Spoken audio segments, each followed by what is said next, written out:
It's 6 o'clock. I'm Simon Oxley. The headlines: warning not to view discs found in Buckinghamshire, police closures in Hertfordshire, and record-breaking Rooney as England beats Switzerland. BBC Three Counties Radio. Police are warning people not to view the content of CDs found in streets and gardens in Buckinghamshire.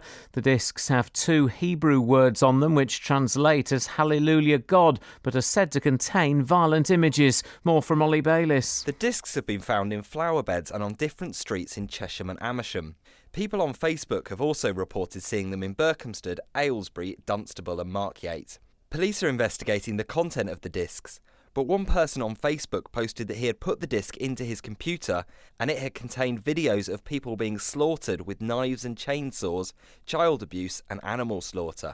Hertfordshire Police has announced plans to close Hoddesdon Police Station and the custody suite at Watford as part of plans to save money. Staff from Hoddesdon will be relocated to a new command centre at Cheshunt, but the force says there will not be any reduction in the number of frontline officers. The custody suite at Watford is currently closed temporarily, but that will become permanent with services concentrated at Stevenage and Hatfield. Herts Police is pointing out that the rest of the policing team at Watford will remain unchanged. The Queen will become Britain's longest-serving monarch later today. She overtakes the record set by her great-great-grandmother, Queen Victoria, who was on the throne for 63 years and 7 months. During her reign, there have been 12 US presidents, 7 popes and 12 prime ministers. A Buckinghamshire care home has been rated inadequate and placed in special measures following an unannounced inspection by the Care Quality Commission. Russell House in Chalfont St Peter is run by the National Society for Epilepsy and cares for 19 residents. More from Jessica Cooper. The inspector visited the home in June and found it was not safe and there weren't enough staff, with knives and hazardous cleaning substances not kept locked and secured. Relatives say they're mostly happy with the care. In a statement, the National Society for Epilepsy said it's working closely with the CQC and it's taken immediate action. A British Airways plane has caught fire on the runway at Las Vegas Airport, injuring at least a dozen people. All those on board escaped down emergency slides. Firefighters in Milton Keynes say they will be offering safety advice to residents following yesterday morning's blaze in Monkston Park, which resulted in a woman and 2 children being taken to hospital. Bucks Fire and Rescue Service say they believe the fire was caused by a toy electric helicopter being charged. In sport, a historic night at Wembley as England beat Switzerland 2-0. For England history from the penalty spot, right-footed, and he blasts it high into the net. A brilliantly taken penalty by Wayne Rooney, and Bobby Charlton's England goal-scoring record has gone. He's held it since 1968, but it belongs to Wayne Rooney now. The weather cloudy this morning, some sunshine this afternoon, a maximum temperature 20 degrees Celsius. And you can get the latest news and sport online at bbc.co.uk/3 counties. I woke up this morning and everything was different. Something was strange in the air. I woke up this morning and everything was different. I knew that the ninjas had been there. I looked all around my bedroom, underneath the dresser, behind the bed, but nothing could be found. There was nothing left behind them, no way that I could find them. No fingerprints or crumbs on the ground. The ninjas are deadly and silent.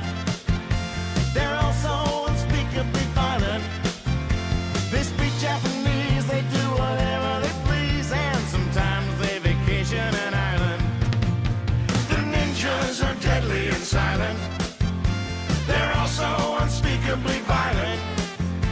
They speak Japanese, they do whatever they please, and if you tear off their masks, they'll be smiling.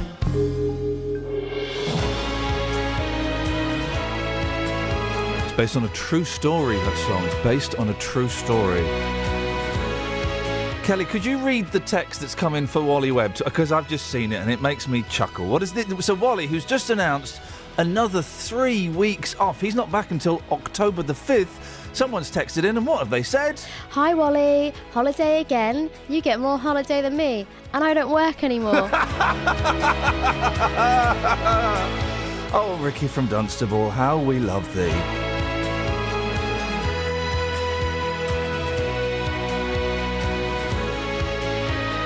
Stuff, you know, there's the newsy stuff that's happening We'll get to that. Some of you call it the meat of the show. Some of you call it the boring part of the show. I kind of switch back and forth. It depends. Let me have a little look. Bit of both today, bit of both.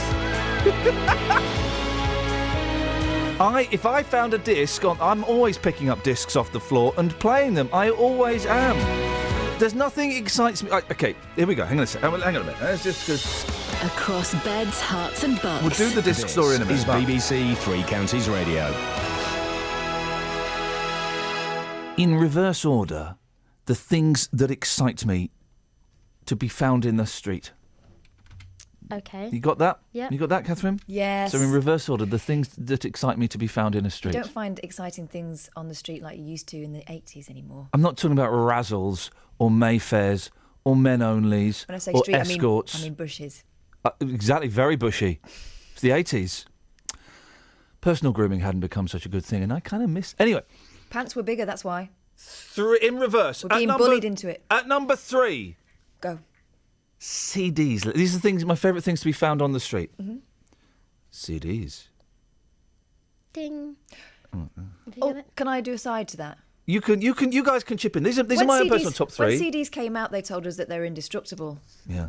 And you could put jam on them, you could set fire It was to them. jam, wasn't it? Jam, you could freeze it and you could bury them with the 3. On Tomorrow's World, they did a lot of CD abuse, and Yeah. it would appear that Well, they... this is the 80s. Anyway, I found CDs and you can't play them scratched. Yeah, So what it's not happened true. there, Maggie Philbin? Yeah, Maggie Philbin, Yay. you beautiful. I've interviewed Maggie Philbin. She emanates such a powerful sexual aura. Honestly. You know why? Yeah. Chug effect. Yeah. Is she your second favourite thing to find in the street? No. Oh. The second favourite thing to find in the street, VHS video recorders, brackets, other electrical equipment outside somebody's house with a little note saying, "Take me." Can I do an aside? Yeah, go. I'm sad that we don't find unravelled tapes in the street anymore. Well, you've gone on to my you've hoodwinked me. No, you haven't. You've frog leaped me. Oh? You frog leaped me because number one, good old fashioned cassette. Because if there's a cassette left there, no one's going to pick that up, except for this guy. I've got at home. I've got my nads out. I get my nads out at home, and I've got a stacking system. One of the first things I bought when I started earning good money. It's a good system. That's why it's lasted. Everyone needs a decent set of nads, and my nads are cracking. Do you want me to keep milking my nads, or should we stop there? Can we, yeah. Okay. Leave them alone just for It's half got an hour. dual cassette, so I can record from one tape Oh. onto another tape. So you've got one tape, you can end up with 2. Yeah. Wow. And also auto reverse. So if I'm just like there, the tape's finished. I've got to.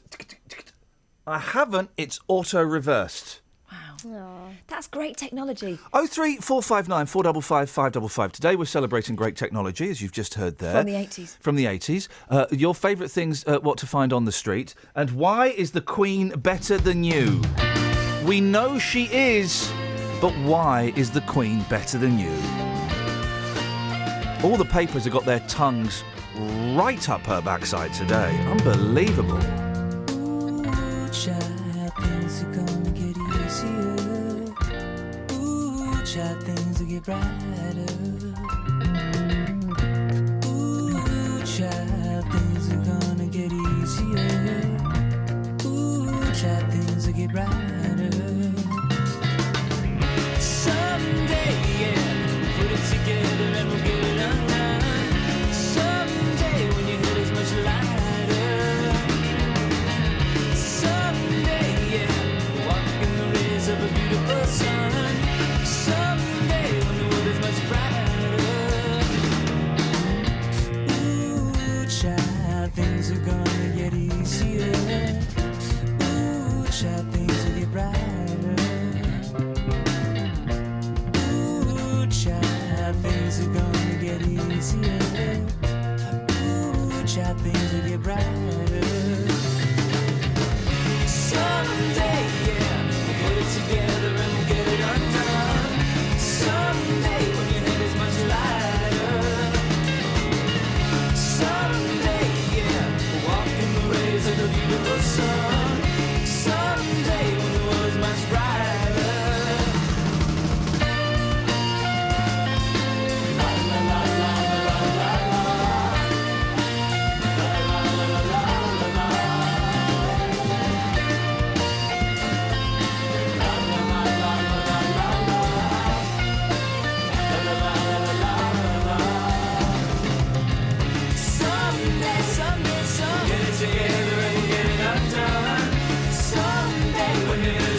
get easier.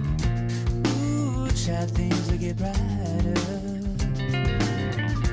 Ooh, child, things are gonna get easier. Ooh, child, things will get brighter. Right now. Right now. Oh, baby. Right now. Give me some time to see what you've done for me. Right now. Give me some time to see what you've done for me. Right now. And that's a B-side. That's a B-side. Imagine that being a... You know, we've got to put something on the B-side. How about that version of Ooh Child we do? Yeah, OK, other posies, we will. Why the hell not?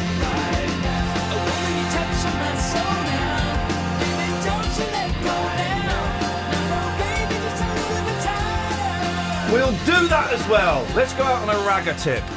And I'm trying to think off the top of my head, your best B-sides, dear listeners. 03459 455 555. If I'm not mistaken, I think God Only Knows was a B-side. I think God Only Knows was a B-side in the United States. Perhaps Kelly, you could ask Jeeves. I will. Thank you, or Bing it. Jeeves. I think it was, or maybe it was a double ace. I don't know. I just don't know. Let's get the nation's favourite B-sides. Oh, don't! Why have you got to turn everything to lavatorial humour, I'm mate? not. I'm pulling my microphone closer. What's the... Well, yeah, with your... okay. It was released as a B-side of Wouldn't It Be Nice in the United States. Ladies and gentlemen, God Only Knows was a B-side. They asked a question and then they flipped it over and answered it. Yeah, wouldn't it be nice? God Only Knows. See? Great Beach Boys bands, those guys. BBBs. Thames Valley Police are advising people not to view the content of CD-ROMs that have been found in streets and gardens across Buckinghamshire. The homemade discs have various things scribbled on them, but the one we've seen, well, I say we, I've not seen it. I've seen a photo of it. You've I seen can a show photo. you if you want. Just imagine it. The one that Kath's seen a photo of is marked with a cross and the Hebrew for Hallelujah God. The police's comments come after some social media users, that would be Facebook or Twitter, suggested they contain violent images of murder and horrible things happening to kids. Is this more than a Facebook rumour, Catherine? It would appear so because we've asked around with the police. But we've not seen. Have we fingered a disc? No. And we haven't put a disc into a computer and seen it for ourselves. No. Okay, I just want to make that clear. Thank you. We've spoken to the police and they're aware of it. 2 of our police forces are Hertfordshire. We asked about it. We've had some reports of discs being found in Berkhamsted. They say they've heard nothing, and we don't know whether that means nothing for Berkhamsted or nothing at all. Thames Valley Police, meanwhile, is acknowledging that something is going on in Buckinghamshire. They say a number of discs have been found in the streets and gardens of homes in the Chiltern area over the last few days. And they're urging anyone who receives or finds one of these discs not to open them up on their computer and laptop and to call 101. And they're also appealing for anyone who saw these discs being distributed or have any further information to come forward. They've confirmed that the discs are printed with the same symbols on them, it would appear. So we're talking about a cross marked in, the one I've seen, black pen, a cross marked in a marker pen, and some Hebrew words as well. Bedfordshire Police are also aware of them. They're asking people to call 101 if they get one. We're hearing they've been found in Dunstable and Markyate. Have they all got the cross and the Hebrew writing on them? He asked, pretty much knowing the answer. Well, it would appear so, although they are homemade, so I bet there's some variation. The feeling, however, is that they are some kind of veiled threat to the Muslim community, or so at least, trying to stir it up. Veiled threat? Okay, we'll be speaking to Fiaz Mughal, who's the director of Tel Mama, which monitors Islamophobia, later on in the programme. He says what it is, he sounds in keeping with a campaign that's been going on for the last few years. He says since the murder of Lee Rigby, mosques have been receiving anti-Muslim DVDs showing the sort of things that we're having reported here, beheadings, abuse, etc. Yeah. However, this is the first time they've been left, it would seem, at random in people's gardens and on the street. And it has to be said that these aren't areas with large, obvious Muslim populations, Berkhamsted, Market, places like that. So it's very odd. It is. That's a great summary of the story. It's very, very odd, and it brings us. What we like to do on this show from time to time is turn that story upside down. Yeah. So, what fun things have you found in the street? 03459 455 555. You're right there. Your nose is just pouring. Fine, yeah. There's a lot of wiping going on of the nasal regions. I can't see below the neck, but the nasal region is. Are you sure? Yeah, absolutely fine. Do you need a cork or something? No. Do you still get cork? Well, I think it's a limited resource these days, isn't it? Where does it come from? Is it mined? Tree. What tree? A cork tree. In Ireland? What, County Cork? Why not? It's a tree, is it? You know where they get mayo from? Simon. Travel news for beds, cards, and bugs. BBC Three Counties Radio. On the M1 southbound, there was an accident earlier between junction 13 for Bedford and 12 for Flitwick. And there was queues there. It's still very busy, although all the lanes are open. On the A40 in High Wycombe, there's roadworks between Braddenham Road and Chorley Road, so they could cause some delays later on. And also in Welling Garden City on Hertford Road, there's a lane closed there for roadworks between the A1M and Hertford Road, so expect it to be very busy there later too. Looking at the train departure boards, the 6:26 service from Milton Keynes Central to London Euston's been cancelled. Samantha Bruff, BBC Three Counties Radio. Hey, ups, I mean, nice one with travel there, lass. Nice one with travel. Busy show this morning. So, why is the Queen better than you? Just accept that as the basis for the question, and that it's fact, and then answer it. Your favourite B-sides, and your favourite thing to find in the street. 03459 455 555. You can text us as well. 81333. Start your texts 3CR. Right now, though, it's 6:16. These are your headlines on BBC Three Counties Radio. Police are warning people not to view the content of CDs found in streets and gardens in Buckinghamshire. Hertfordshire Police has announced plans to close Hoddesdon Police Station today and the custody suite at Watford as part of plans to save money. And the Queen will become Britain's longest-serving monarch later today, overtaking the record set by her great grandmother, Queen Victoria. On Inside Out, we visit the Muslim school where students and staff tell us how they cope with suspicion and prejudice. We meet the man who says the bank cost him his business. And in preparation for the 2015 Rugby World Cup, we get an exclusive look at how England's physio team prepare players to be pushed to the limit. Inside Out with me, David Whiteley, Monday, 7:30 on BBC One.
Morning.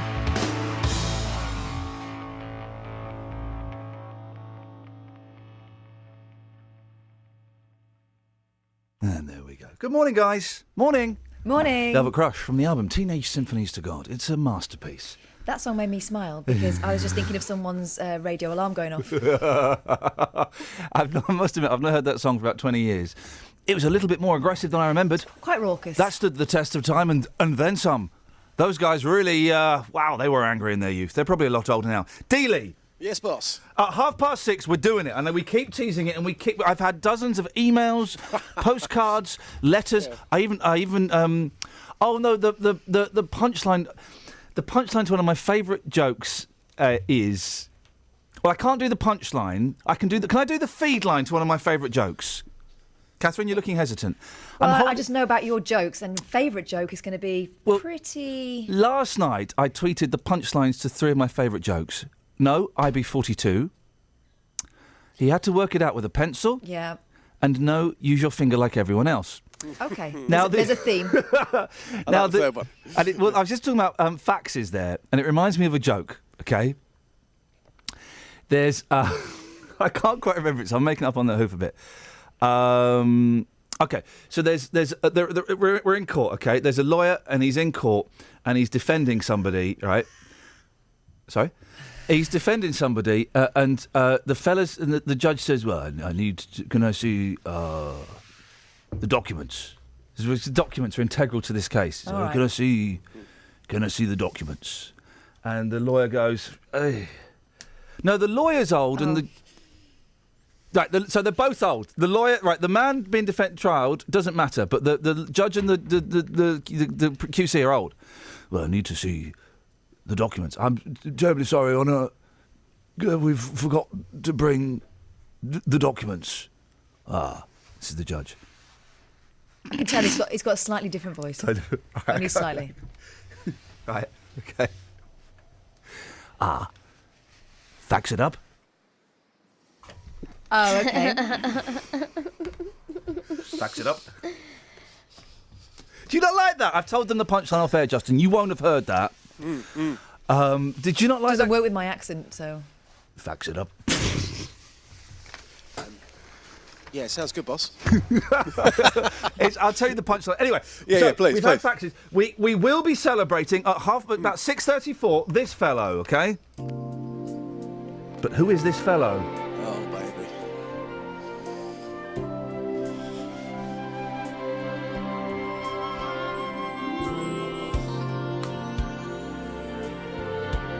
This is powerful stuff. It is, yeah. If people don't get it from this, then I mean, it's really.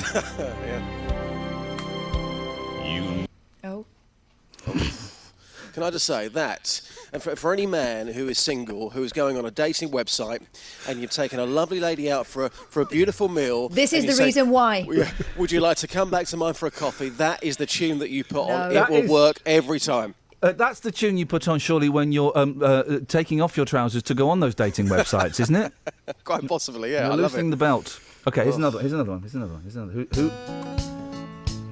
This album. I mean, how dare he? No. This is what you put on after. when you're telling her to go. It's 20 to 11 at night. Here we go.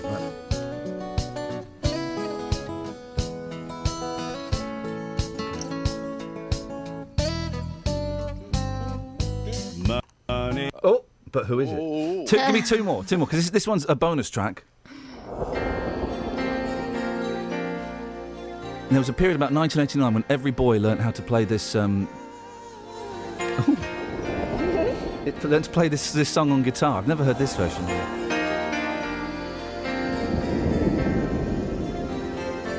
It's late.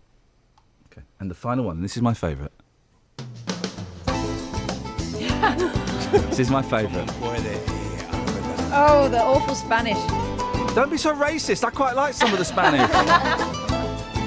Not as much as I do.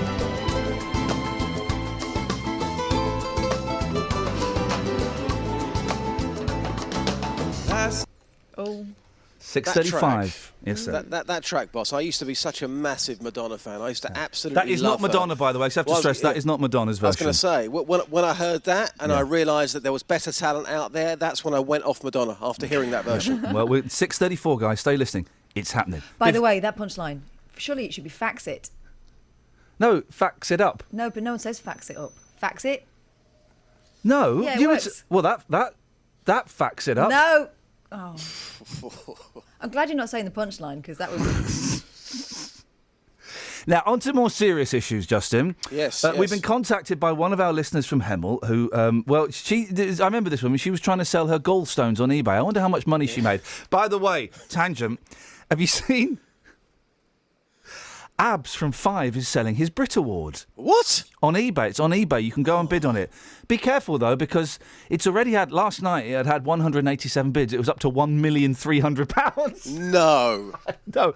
I think someone may be winding Abs up a little bit. But Abs is at home is going, Mum, I'm going to be able to pay you back that money. It's up to £1 million. Oh, Abs, bless him. Anita Crawley, her latest visit to hospital was memorable, but for all the wrong reasons. She was having a little kip, as you do in hospital, recuperating, and someone stole from her handbag while she's asleep. And it would appear that they came back when they couldn't get her credit card to work. Justin, you've spoken to Anita. What happened? This sounds horrible. Yeah, it is horrible. A fortnight ago, Anita, who's 69, was admitted to a private room in the A&E department at Watford Hospital, and she was placed on a drip there to treat severe gastroenteritis. Now, while she was asleep, £80 in cash, that was stolen from her bag, and her debit card was also removed. The thieves, what they tried to do, boss, was withdraw money, £470 from her account, before actually putting the card back in her purse. The cheek of it. The transaction didn't actually go through after her bank flagged up that this was out of character for her. So thankfully that didn't happen, and then the police were called. What have the hospital had to say? Let's deal with that first. Yeah, I mean, West Herts Hospital Trust, they gave us a statement. Their Director of Environment, Kevin Howell, he said that they were very concerned to hear of the theft and they apologise for the distress caused. He said that we do take the safety of our patients and their belongings very seriously, and we also have guidelines in place relating to the safe storage of patient property. So what they're saying is they encourage all patients to pass their valuables to them for safekeeping. Those items are logged and placed into sealed bags, and he also told us as well that their security is constantly under review, and once the police have finished their investigation, they'll be looking to see if they can hopefully prevent this happening again in the future. It's horrible, isn't it? I remember when one of our kids was being born, I don't remember which one, probably the first one actually, and I kind of left a bag with bits and pieces by the side of the bed, and the nurse said, don't leave that, we've had a few thefts recently. And you just think, it's a flipping hospital. What have the police said? Well, they say they're investigating the theft. All lines of inquiry have been looked into. But you mentioned this at the start. I spoke to Anita yesterday. You were talking to her live later, but she's actually due back in hospital very shortly for an operation. And as you can imagine, the hospital's saying to her, look, we're very sorry. This is very, very rare. But she's clearly very nervous that the same thing can happen again because her privacy has been invaded. They've taken the money. They've obviously tried to use her card as well. So going back in for that operation, she feels very nervous about that. Terrible, terrible. Justin, thank you for that. Busy morning today. The Hoff. Oh, I said it! Quick, where's the done button? Where's the done button? Oh, we're at BBC. We haven't got a delay. Oh, no! The Hoff is a really good actor. I'm a big fan of his. Anyway, on a separate note, the tribute, completely separate, in no way connected. Don't put. I've got words on a screen in front of me and I'm reading them because I'm an idiot. Speaking of being an idiot, you know, I went to the House of Lords yesterday. Yeah. Very exciting day. I went to the House of Lords yesterday. It's in London. So I drove to Hammersmith, parked in Hammersmith, got changed in the Hammersmith car park, floor 7, if anyone was lucky enough to witness that. Got on the tube to Westminster, got to Westminster, stood up. I went, where's the Piers entrance? It's just, you go up there, there's on the horse, beautiful. We stood there thinking, these guys are a little bit late. Let me just check this email and see if they've got contact details.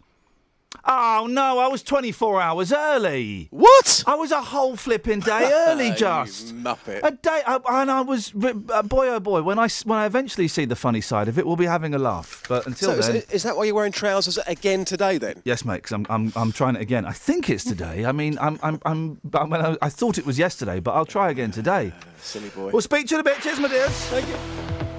Travel news for beds, cards and bugs. BBC Three Counties Radio.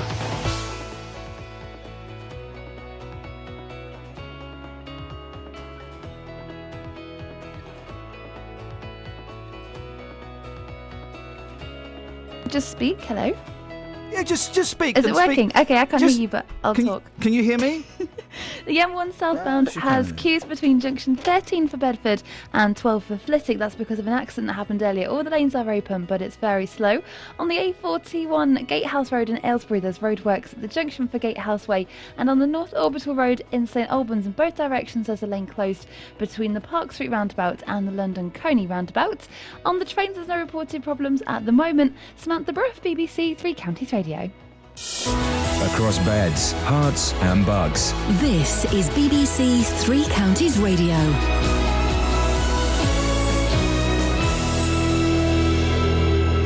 It's 6:30, I'm Simon Oxley. Police are warning people not to view the content of CDs found in streets and gardens in Buckinghamshire. The discs have 2 Hebrew words on them which translate as Hallelujah God, but are said to contain violent images.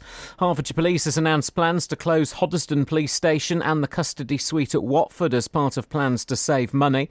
The Queen will become Britain's longest serving monarch later today, overtaking the record set by her great-great-grandmother Queen Victoria. And a Buckinghamshire care home has been rated inadequate and placed in special measures following an unannounced inspection by the Care Quality Commission. Russell House in Chalfont St Peter is run by the National Society for Epilepsy and cares for 19 residents. Three Counties Sport. BBC Three Counties Radio. Wayne Rooney has become England's all-time record goal scorer. His late penalty gave England a 2-0 win over Switzerland last night and was also his 50th England goal, overtaking Sir Bobby Charlton's record. I was very nervous. I knew it was such a big moment for me in my career, and I was focusing on the ball and the goal, and a few of the players said after the game it was like being in a concert, seeing all the phones and the flashlight. But to be honest, I weren't aware of it, but I was nervous. I thought, just put my foot through the ball, hit it as hard as I can towards the corner, and if the keeper saves it, it'll have to be a great save. So he got a touch to it, but thankfully the power has took it in. Bedford's marathon world record holder Paula Radcliffe has proclaimed her innocence after being, in her words, linked to allegations about doping. She said accusations made at a parliamentary select committee inquiry threatened to undermine her reputation. England's cricketers beat Australia by 93 runs in the third one-day international at Old Trafford. England scored 300 for 8 from their 50 overs before dismissing the tourists for 207. James Taylor made a century for England. It's been a couple of games coming for us to get back in winning ways. Is really nice, and especially for myself to get over that line. I got 98 not out against Australia in the World Cup, and to get 100 against them tonight and in a winning cause is really nice. And at the US Open tennis, Serena Williams is through to the semi-finals after beating her sister Venus in 3 sets to move within 2 victories of her first calendar Grand Slam. BBC Three Counties News and Sport. The next full bulletin at 7. It's coming. Don't worry. There you go. See, what's it panicking for? Just waiting for the percussion woman to start on her congas.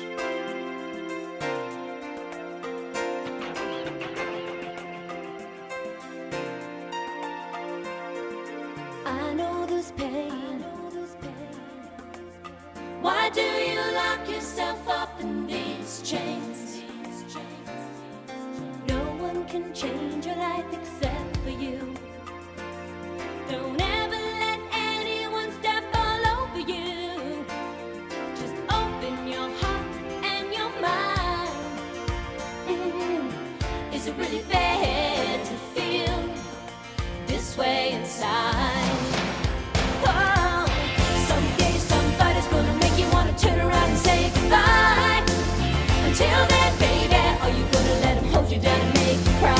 Don't you know, things will change, things will go your way if you hold on for one more day. Can you hold on for one more day? Things will go your way. Hold on for one more day.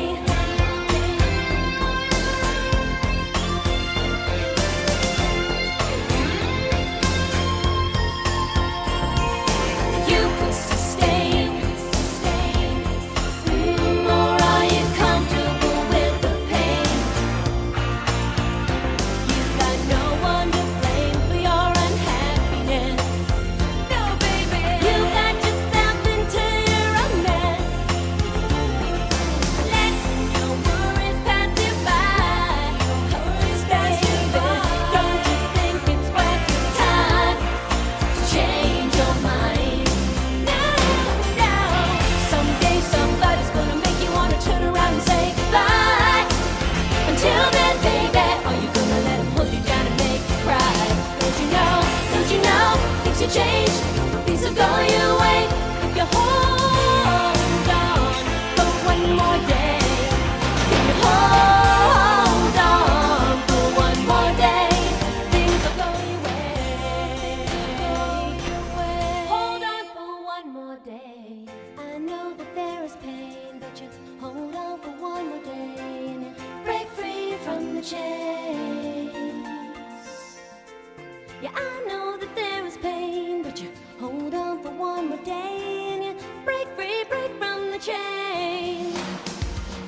I'm gonna put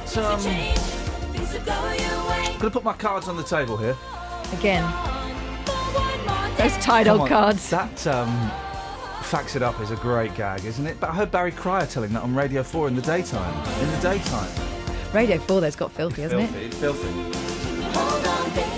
Still, isn't Radio 4 closing? Is that what Tony Hall said? Or has he desperately tried to save this sinking ship? Anyway. All right, cards on the table. Pound for pound. No, no. I know exactly where you're going. Well, I don't think you do. You're going to start ranking these girls. No. Oh, and make some comment about Carney Wilson. No, I'm not, mate. No, I'm going to say... Daly, maybe you can back me up on this. Yeah, absolutely. Come on, boss, hit me. Pound for pound, Wilson Phillips were in the top 3 sexiest bands of the... When were they? The 80s? The 90s? 90s. The 90s. The top 3 sexiest bands of the 90s. Boom. You're forgetting about the Honeys with a Z. let me Google the Honeys. What do you reckon? I would put them up there. No, definitely. And do you know what? I was watching, what was the film? Bridesmaids in the cinema about 2 years ago. Oh, hang on a second. Sorry. Surely you mean this was just on the telly one evening and you happened to watch it? No. I went to the cinema. Listen. Wow, you paid $1 for it. Mate, no, I didn't pay $1 for it. It was research for a programme, okay? I got into the cinema. The Honeys are rank. The Honeys. I mean, what's that there? That's a gusset. Okay. Right, you was watching you paid you got a freebie to go and see Bridesmaids. Got a freebie to go and watch Bridesmaids. Yes. And one of the girls in the film, that was her favourite song. So when she got married at the end, Wilson Phillips were actually in the film performing at the wedding. And do you know what? Yeah. I sat there with a big cheeky smile on my face. I pushed the popcorn to one side. I was up off my feet enjoying myself. There is well, you stood up in a cinema? Okay, Yeah, there's it's a great film, right? I love applauses at the end of films. I do. It's so rare, especially... Yeah, okay. The only 2 times I've been in the cinema... By the way, any of these things, if you're listening and you want to take part and you can, the only 2 times I've had applause in the cinema was when I watched... it was Jackie Chan. I think it was Rumble in the Bronx. Not one of his finest. And I watched that in, like, Turnpike Lane or something. And there was cheering and whooping and a round of applause at the end. The other time... Serious voice now, was when I was in New York City and I went to a midnight screening of one of them films about September the 11th. Ooh. Yeah, I know. Me and my brother-in-law, we were wide awake. We were in New York City and this film had just come out. I don't know which one it was. There were 2. It was the good one. And it was one about the flight where the passengers had taken control. And we went and watched it. Flippin' heck. At the end of it, there was silence. There was sobbing, and then very slowly. It was weird as well. Is the bit when the passengers on the plane start. It was funny. There was laughter at all the Muslim bits where they're like shaving their body hair and stuff, and then the bit when the passengers are trying to get into the cockpit to take over the plane. Yes, come on, guys. I think we know how this one ended. We know what the ending was. Yeah. Wowzers, powerful stuff. The one time I've done audience participation in a theatre, in a cinema, was Leicester Square. Uh-oh. Went to see The Exorcist, midnight showing. Sing along an Exorcist. Wasn't sing along, a scream along. Scream along an Exorcist. Midnight showing. And I think the reason for the hilarity and the clapping was that everyone was drunk. It also is a hilarious film now, isn't it? The Exorcist. Okay, here we go, guys. This is just giving us phone-ins for the rest of the month. Get that whiteboard in, right? Films that do not stand the test of time. The Exorcist does not stand the test of time. Hilarious now. You mentioned Clockwork Orange. I think it was yesterday or the day before. Just terrible. It looks awful now. No, I think that does stand the test of time. What? I've never seen it. No, I do, because I do believe personally. Yeah. I do believe that you can cure people. From what? Well, if somebody is a nasty, horrible person, okay, I'm sure 1 or 2 here, yeah. Okay, a bit like in A Clockwork Orange. Okay, yeah. With the right treatment, maybe you can be cured. That's why it stands the test of time for me. I think that you can. I don't think clamping their eyes open and giving them electric shocks when they watch violent sexual imagery is necessarily the way. In fact, they tried that. They tried that. That actually happened in the 70s. And I don't think. I just think the horrible synthesized music and I think it dates. Anyway. 03459 455 555. Films that do not stand the test of time.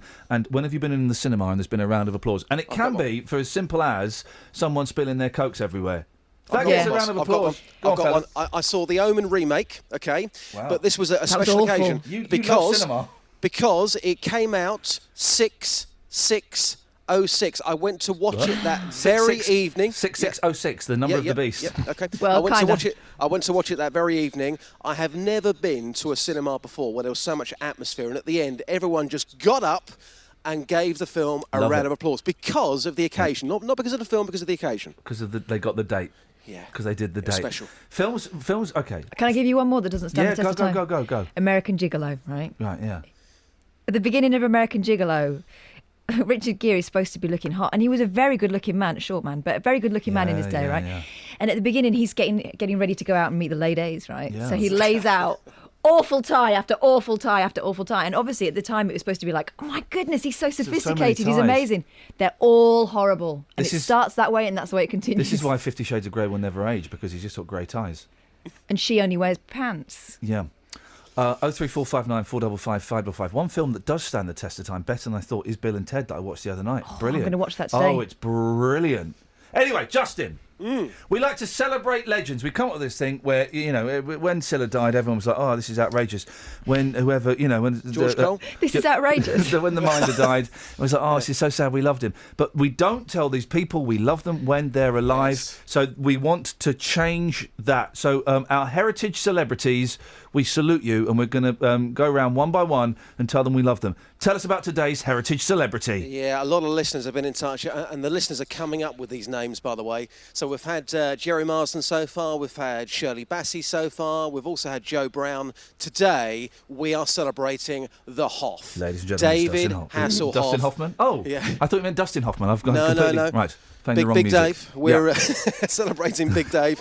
So we are putting together these tribute packages. Right now, let's pay respect and love to the Hoff. When you think of leather jackets and tight red shorts, your brain is automatically trained to think of the Hoff, officially the most watched man on TV. He first appeared in The Young and Restless in the 1970s, but in 1982 he became a force, a legend, an idol.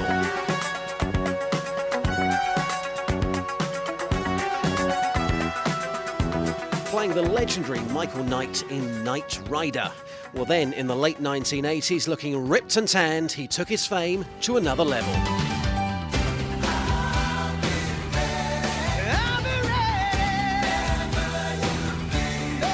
Investing his own cash into the show, he became the executive producer of Baywatch, which is still viewed in 140 countries by over 1 billion viewers each week.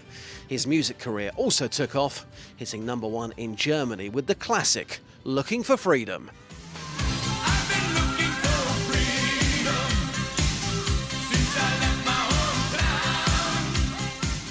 So to the streets we go. Gene, Elvis, or the Hoff? Hoff. Seriously? Seriously. Let's get the Malaysian perspective. Madam, can you score David Hasselhoff's mullet out of 10 for us, please? 10. We are celebrating the Hoff this morning, madam. What a legend, what a player. I mean, you must love him. No, he's like a dried up fish. What? He's like a dried up fish. He's awful. I think you're one of these ladies who doesn't want to admit your true feelings towards the Hoff. Just be open, be honest. I am honest, love. I'm always honest. Let's get the Ghanaian perspective. David Hasselhoff, just the mention of his name and your face is lit up, madam. Yeah. My butt is here, please.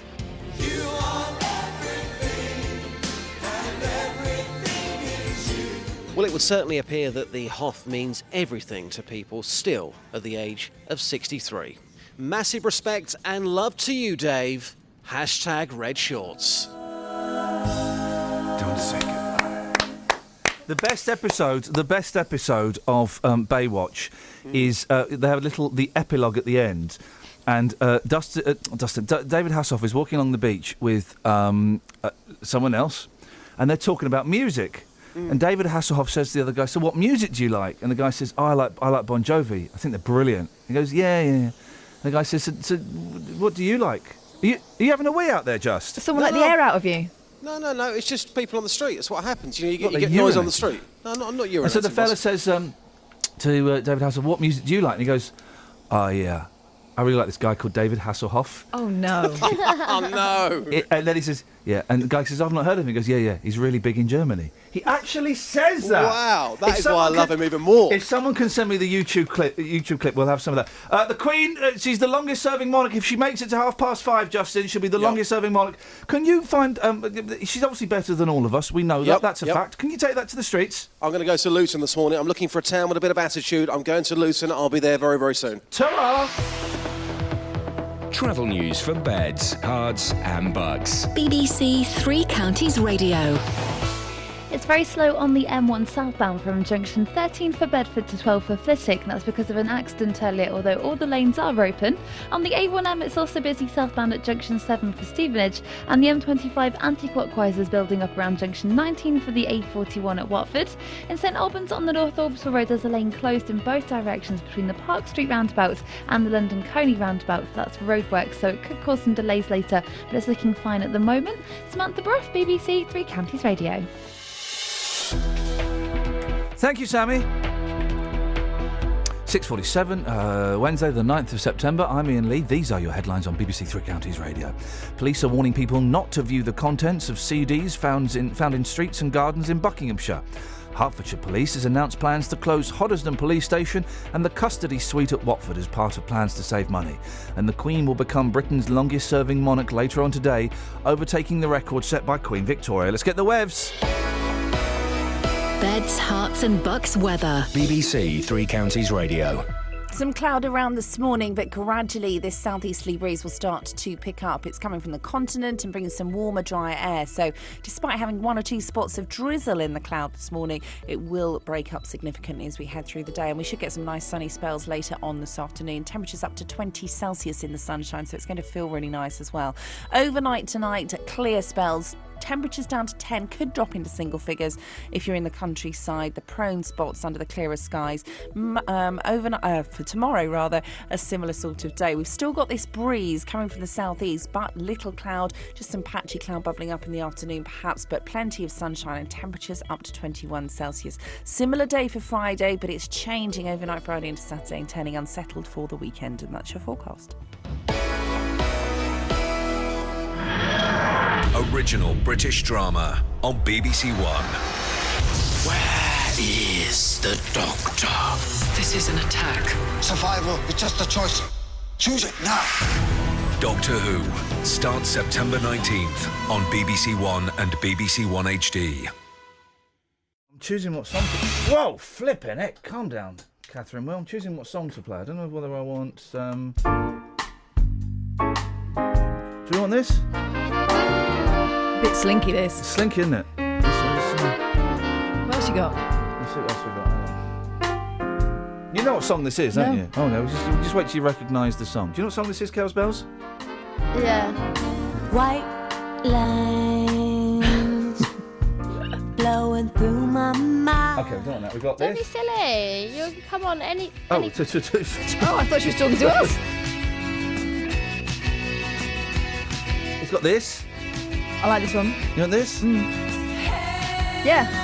All right, fine.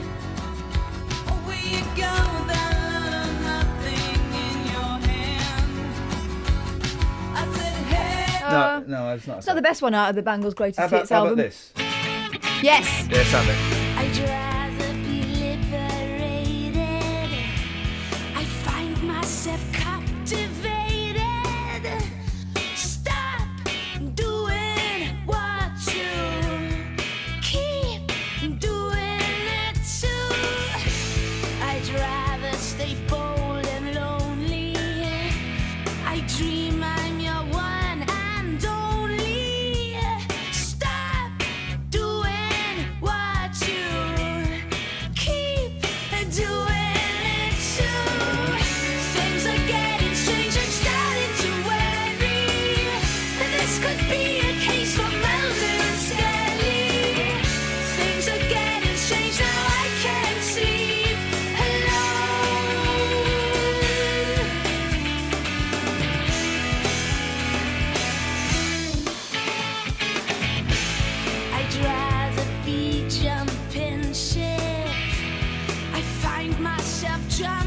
looking straight in. Stop doing what you keep doing it too.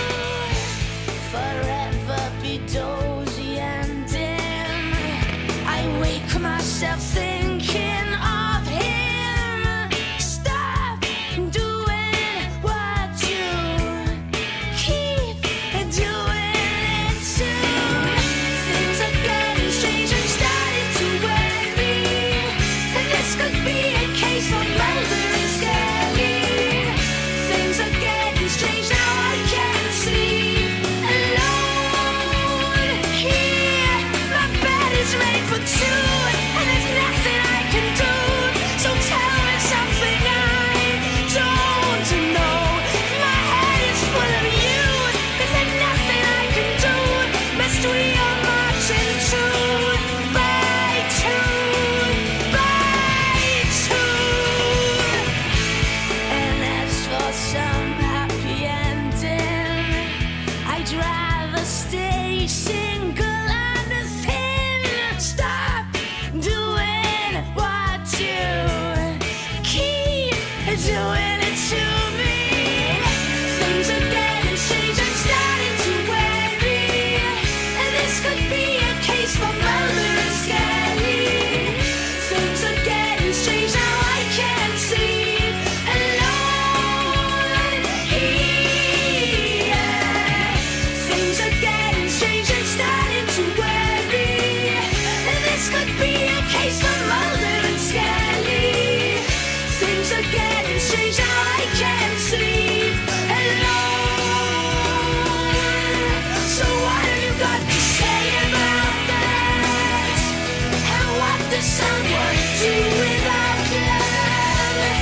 And what does someone do with love? And what With films that had a round of applause in the cinema, Tony says there was a round of applause for Death Race 2000. Now,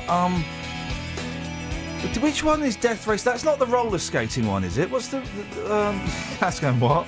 Boys film?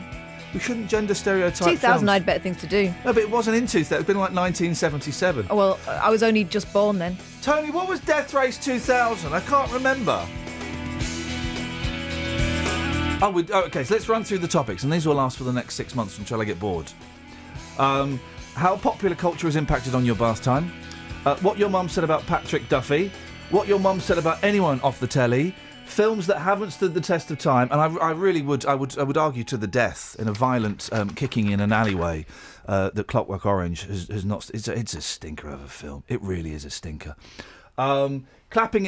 When have you been in the cinema? There's been a round of applause. Doesn't necessarily need to be for the film. And there was best B-sides. Oh, hang on. God Only Knows was a B-side. Why was that? Well, God only knows. Half the World Away by Oasis was a B-side. I can see why. I can see why. It's a great song. It's a great song, but yeah, I can see They why. used to call Noel Gallagher the B-side. Forgotten already. Oh, B-sides. Yeah, B-sides. Yeah, but what are we calling it? Just best B-sides. Well, the B-sides are better than the A-sides. Oh, I do like to be beside the B-side. Boom. That's called I do like to be beside the B-side. Oh, I do. I'm running out of room. They used to call Noel Gallagher the B-side master Mm. because he would put songs that were just as good as his A-sides on his B-sides. I don't know whether that's nice about his B-sides or nasty about his A-sides. I think it's both, but also I bet now he's wishing he kept a few of those B-sides up his sleeve, Yeah. so he'd have something decent to put out instead of the guff that he's been putting out for the last 15 years. I might start getting into Oasis. I just don't know these days. I don't mind him.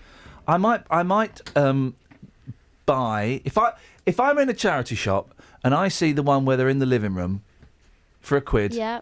I'm having it, Do and I'm going to try it again.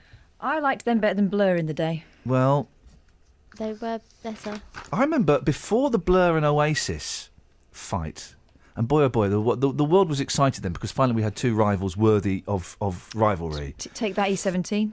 Well, no, but before that, I remember being on the bus. I remember this so vividly. I was on the 143 bus. I was going from Southgate in North London to Oakwood, where I was at university. I was listening to Capital Radio on my Sony Walkman Man radio set. And they were going, right, is this before Oasis? Right, It's the battle of the bands. You decide. It's Blur versus Take That. What? And they were trying to... That's not an equal fight. They were trying to have those two against each other. That's like putting a kickboxer against a karate man. Well, who would win? The karate man. Whoever's hardest. Exactly. Karate man would win, hands down. Kickboxer kick him He'd in have to put his hands up at some point. That's there's defence, but he'd have them down because it is art of defence, self-defence. If you're a kickboxer... I'm doing Mr. Miyagi. I'm not being a race. I'm not just doing a general Japanese man. Mr. Miyagi, the actor that played Mr. Miyagi, Japanese, yeah? Well, hang on. How come he played a Korean burger owner in the first series of Happy Days? Burger shop owner. I think he's done a burger. He played a Korean in that. So who's the racist? Because he's an actor? Who's the racist? All right, I might as well go and play. I might as well go and play. Frenchman? I might as well go and play a black man. I might as well go and play a Hindustani. I like the fact of him just owning one burger. It didn't work as a character. So basically, the guy that played Mr. Miyagi, and I believe his name is, isn't his name? Careful. No, isn't it Nokia? No, not Miyaki. Who's the guy that? Anyway, he's a racist. Why? Because he took a job. Because he was prepared to play any old race. He played a Korean one day, Japanese fella the next. Pat somebody. It was Pat. Pat Morita. Thank you very much indeed. What's his actual ethnicity? Sounds Japanese. What, Pat? Marita. Sounds Irish. Marita. Japanese American. Right, okay. Why was he playing a Korean in the first series of Happy Days? Doesn't say. Because he's a racist. Am I right, Kels? If you want. Thank you. Catherine, you've got 20 seconds. Entertain the nation. You think you're so clever. People you don't want to marry. Someone who's willing to stand in a shop window for 2 days to win a frock, I would suggest. Oh, dear. Two Who's brides-to-be done stood this? for days in a bridal shop window modelling their dresses in a bid to win a wedding. The one who lasted the longest got £5,000 towards their special day. They didn't win a wedding, they won a fraction of a wedding. The one, so determined Kate Holder, 27, of Holsworthy, Devon... You want to keep a hold of that one? Stood Fax it up. for 58.5 hours, finally beating Tara Attis, Or as- 32, of St Austell, Cornwall. We would say 58 and a half hours. Yeah, but they've written it in journalese. Kate, due to wed in February, said winning the contest in Bude, Cornwall would add a bit of extra sparkle to the day. Yeah. Both have invited each other to their weddings. Isn't that stupid? Travel news for beds, cards, and bugs. BBC Three Counties Radio. It's still very slow on the M1 southbound from junction 13 for Bedford to 12 for Flitwick because of an accident that happened earlier. All the lanes are open, it's just moving very slowly. On the A5 southbound, it's slow between the A505 and Lynch Hill, and the A1M southbound is busy around junction 7 for Stevenage. Also on the M25 anti-clockwise, it's heavy between junction 17 for Maple Cross and 16 for the M40, and at Bricketwood on the M25 junction 21A roundabout, it's looking slow there too. Samantha Bruff, BBC Three Counties Radio. Thank you, Sammy. Don't forget as well, on this momentous, historic day today, phone up and tell me, why is the Queen better than you? Local and vocal across beds, hearts and bucks. This is BBC Three Counties Radio.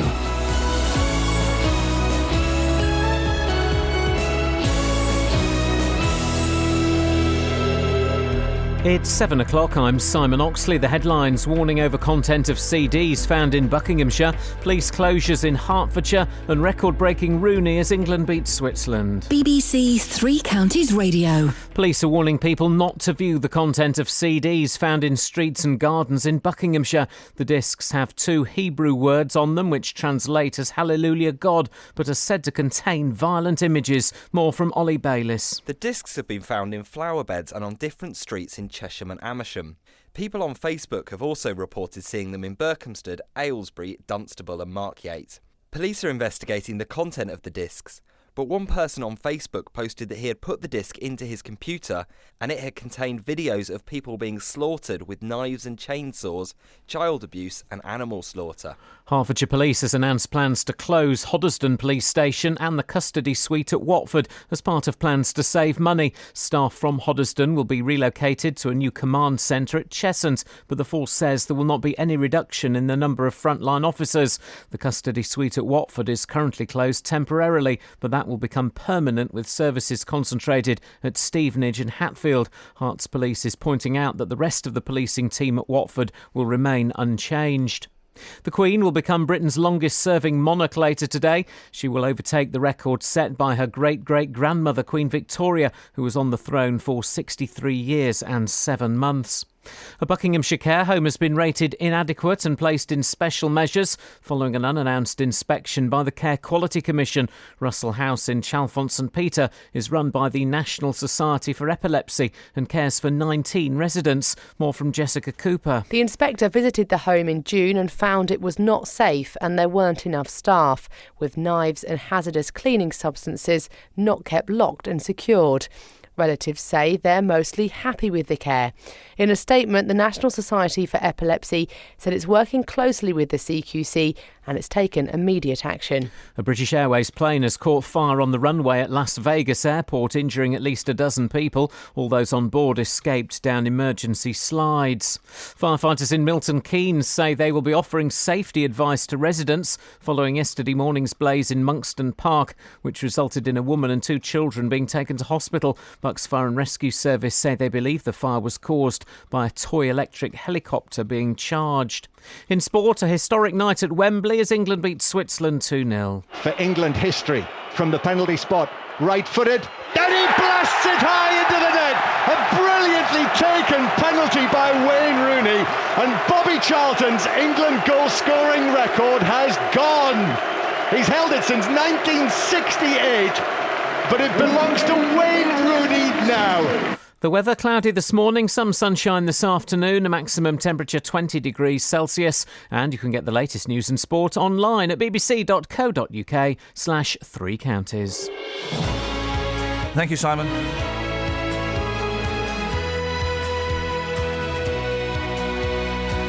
The vibe is strong with this one. Busy show, guys, busy show. Your favourite things to find in the street? I love finding a CD, a cassette. I love a cassette.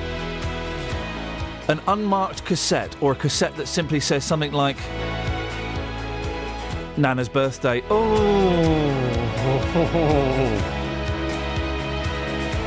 Films that have not stood the test of time. I will argue to the death A Clockwork Orange is a stinker of a film. The awful synthesised music. Oh, man. A couple of others. One of you been in the cinema and there's been a round of applause. In fact, rounds of applause anywhere outside of the theatre, please. Anywhere you've been and a spontaneous round of applause has developed, we'll have that. Kath's getting ready to speak. There's the standard restaurant stroke pub dropping of glasses round of applause, isn't there? Any round of applause outside of a theatre, please. Oh, and I do like to be beside the B-side. I like, that's clever. Yeah. Doesn't actually really say what it means. No, but it's fun. It's fun. It's a bit of fun. Bit of fun. The B-sides that are better than the A-sides, please. 03459 455 555. Across beds, hearts and bucks. This is BBC Three Counties Radio.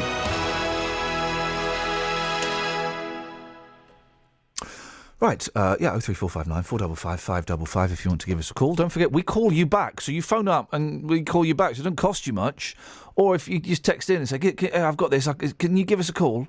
We'll do that as well. We'll do that, won't we, Kath? Don't mind, I'm not proud. We'll do that. So don't, loads of people say, I've gone for the DB. It don't cost you much. We'll call you back. Yeah, stop moaning about it. Yeah, Give us a ring. Give us a ring and have a whinge. Give us a ring. No, that's close. That's close.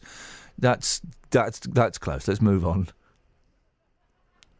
I can hear you cackling through that glass. Let's move on, guys.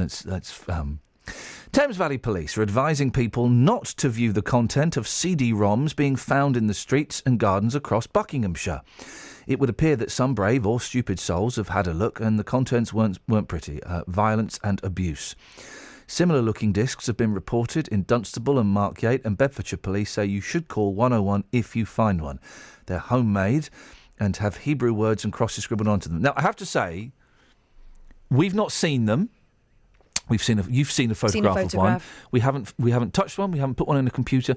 And when our team of diligent journalists phoned up the police and spoke to them yesterday, did the police say they'd actually held one, or did they say they'd heard about it? The police said that... Because there's a difference, isn't there? Because there is... sometimes with these stories, I do wonder if, A, it's an internet myth, B, if it was one disc and it's now become an epidemic? Right. Have a little Hang look. on, here we go. This is what Thames Valley is saying. Yeah. This is because I was looking for direct quotes from the police All right, in thanks, our briefing notes. This is Inspector Richard Vine of the Yeah. Chiltern and South Bucks Neighbourhood North Policing Team based at Oh, he's a Amersham. copper, yeah. I would like to reassure the local community that we're investigating this, and I would urge anyone who receives or finds one of these discs not to open them on their computer or laptop, but to contact us. They're also looking for people. So they're not saying we've no, seen one. Beds Police are saying we are aware of the disc. Please call 101 if you receive one. Cards on the table. I don't know if this is real. Well, we're going to be speaking to someone later on who recognises this from, and he may have held one. So Okay. But if you're listening now and you have, watch the phones not light up. I know, but I mean, we've got to ask. Always, haven't we? exactly, always, and we've always got a question. That's our job, is to Yeah, always question absolutely. the stuff that we get given. What we're being told is that the reports of the discs are talking about similar things being written on them as the photograph we've seen. But again, I suppose, being cynical, that could be because people have seen the same photo. Or it could be people wanting. Well, we don't know. We don't know. If you've seen one, 03459 455 555. Dr. Julian Richards is security and intelligence expert at the University of Buckingham.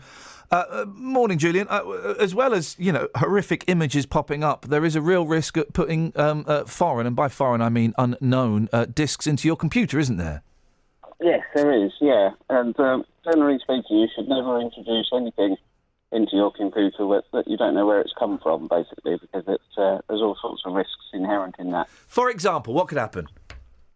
Well, generally, you think about it in the same way as getting a spam email or a strange email that asks you to click on a link or enter your details. Basically, the usual risk is that it introduces some sort of virus onto your system from which fraudsters can then obtain your details, your personal details, and conduct identity fraud or financial fraud against you.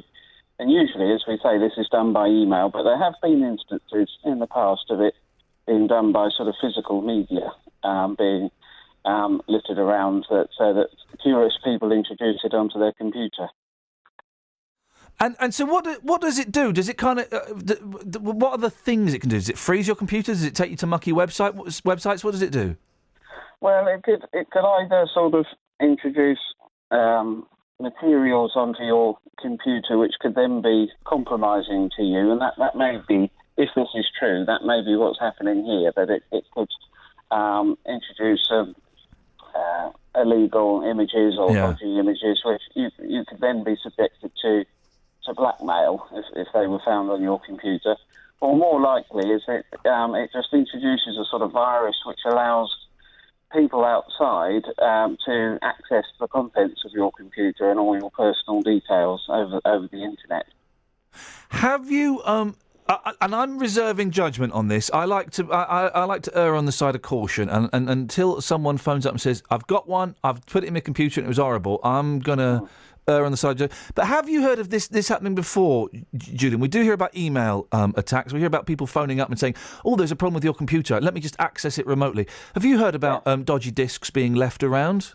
Yes, I have. I mean, it's relatively rare, but there have been instances of it, because, as you said earlier, there will always be one or two curious people that will think, oh, I wonder what's on this, and stick it in their computer. And it only needs a couple of people to do it, and they're away. Of course, it might be nothing to do with that. It might be some sort of hate crime, given the unsavoury contents that are purportedly on these discs. It might be some sort of malicious attack of that nature, possibly. Just be careful what you pop into your hard drive. It's as simple as that. Dr. Julian Richards, thank you very much indeed. 03459 455 555. Sorry to interrupt breakfast, Catherine. You're not. You're jumping on something. I'm not. You were. Lift up your tongue and put it back down. And lift it up again. Nothing there. Do it quicker. Huh? I'm not buying this story at the moment. I'm not buying it as real. I want hard evidence. Yeah. And the police in that statement are not saying, we have some of these discs. They're saying, we've heard about this. Be careful.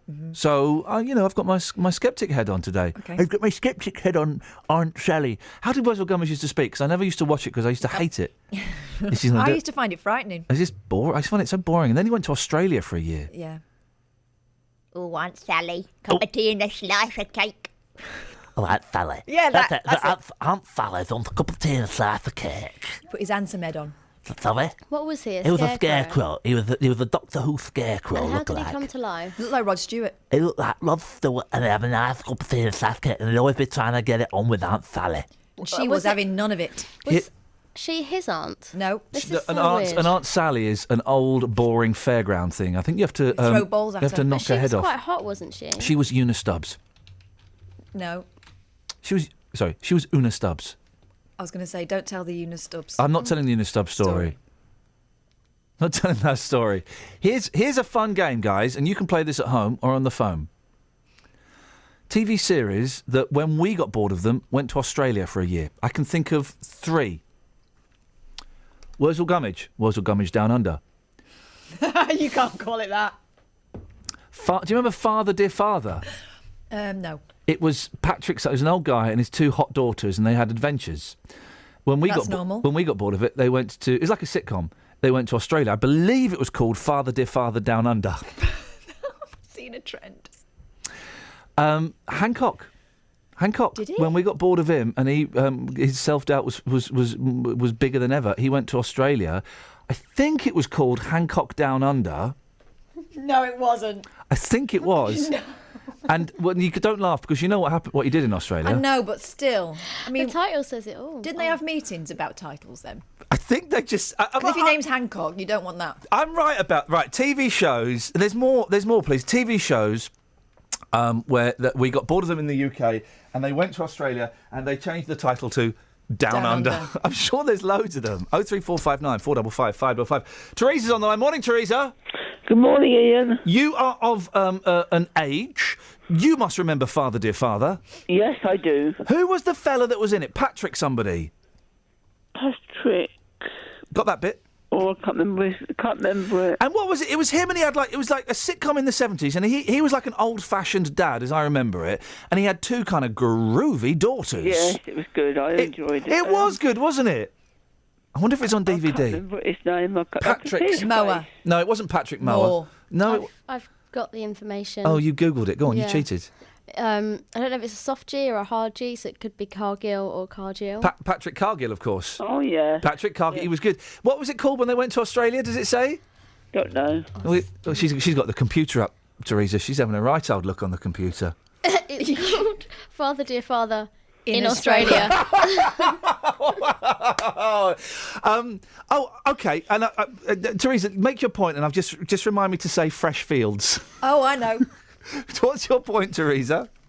A few weeks ago, I went to the cinema. Oh yeah, what'd you say? And it was a live broadcast of a concert in Maastricht with Andre Rio. He's very popular at the moment, isn't he? It was absolutely brilliant. Yeah. It was as though it was as though we were actually in the audience. Well, you were. We were. Everybody in the cinema was up swaying and clapping, and it was fantastic. Fantastic. And at the end, Yeah. he actually talked to the audience in the cinema. He said, Teresa, And tonight I'm he- going to come to your house and make love to you. Did he say that? It turned out it was broadcast to cinemas all over the world. Flipping heck. In New Zealand, in Canada, in Australia, and Now, in Ireland. was that any good? Because this is becoming very popular. They do it a lot with the National Theatre. I was supposed to go and see Monty Python live in the cinema, and I didn't in the end because I wasn't sure. Was it good? Was it a good atmosphere? It was brilliant, absolutely brilliant. All the people in the cinema, we were up, we were swaying, we were clapping, we were literally as though we were there. It Isn't was that nice? fantastic. Did you have a hot dog or nachos or anything? I think I had a hot dog. No. Yeah. Oh, bless you. So you do it again, would you, Teresa? Oh, definitely. Brilliant. Well, that's really nice. There we go. Well, thank you very much indeed. What a lovely call. She sounded like my mum. Bless her. Rounds of applause outside of the theatre, please. Of course, Fresh Fields, when we got bored of it, they went to France and called it French Fields. Yeah. What was his name? Anton Rogers? Yes. He was good. They were both good. She was too much. Juliette Mackenzie. No, Julia Mackenzie. Yeah. She was too over the top. He was good because he was very subtle. Is he? Have a Let's look just first. check. Have a look.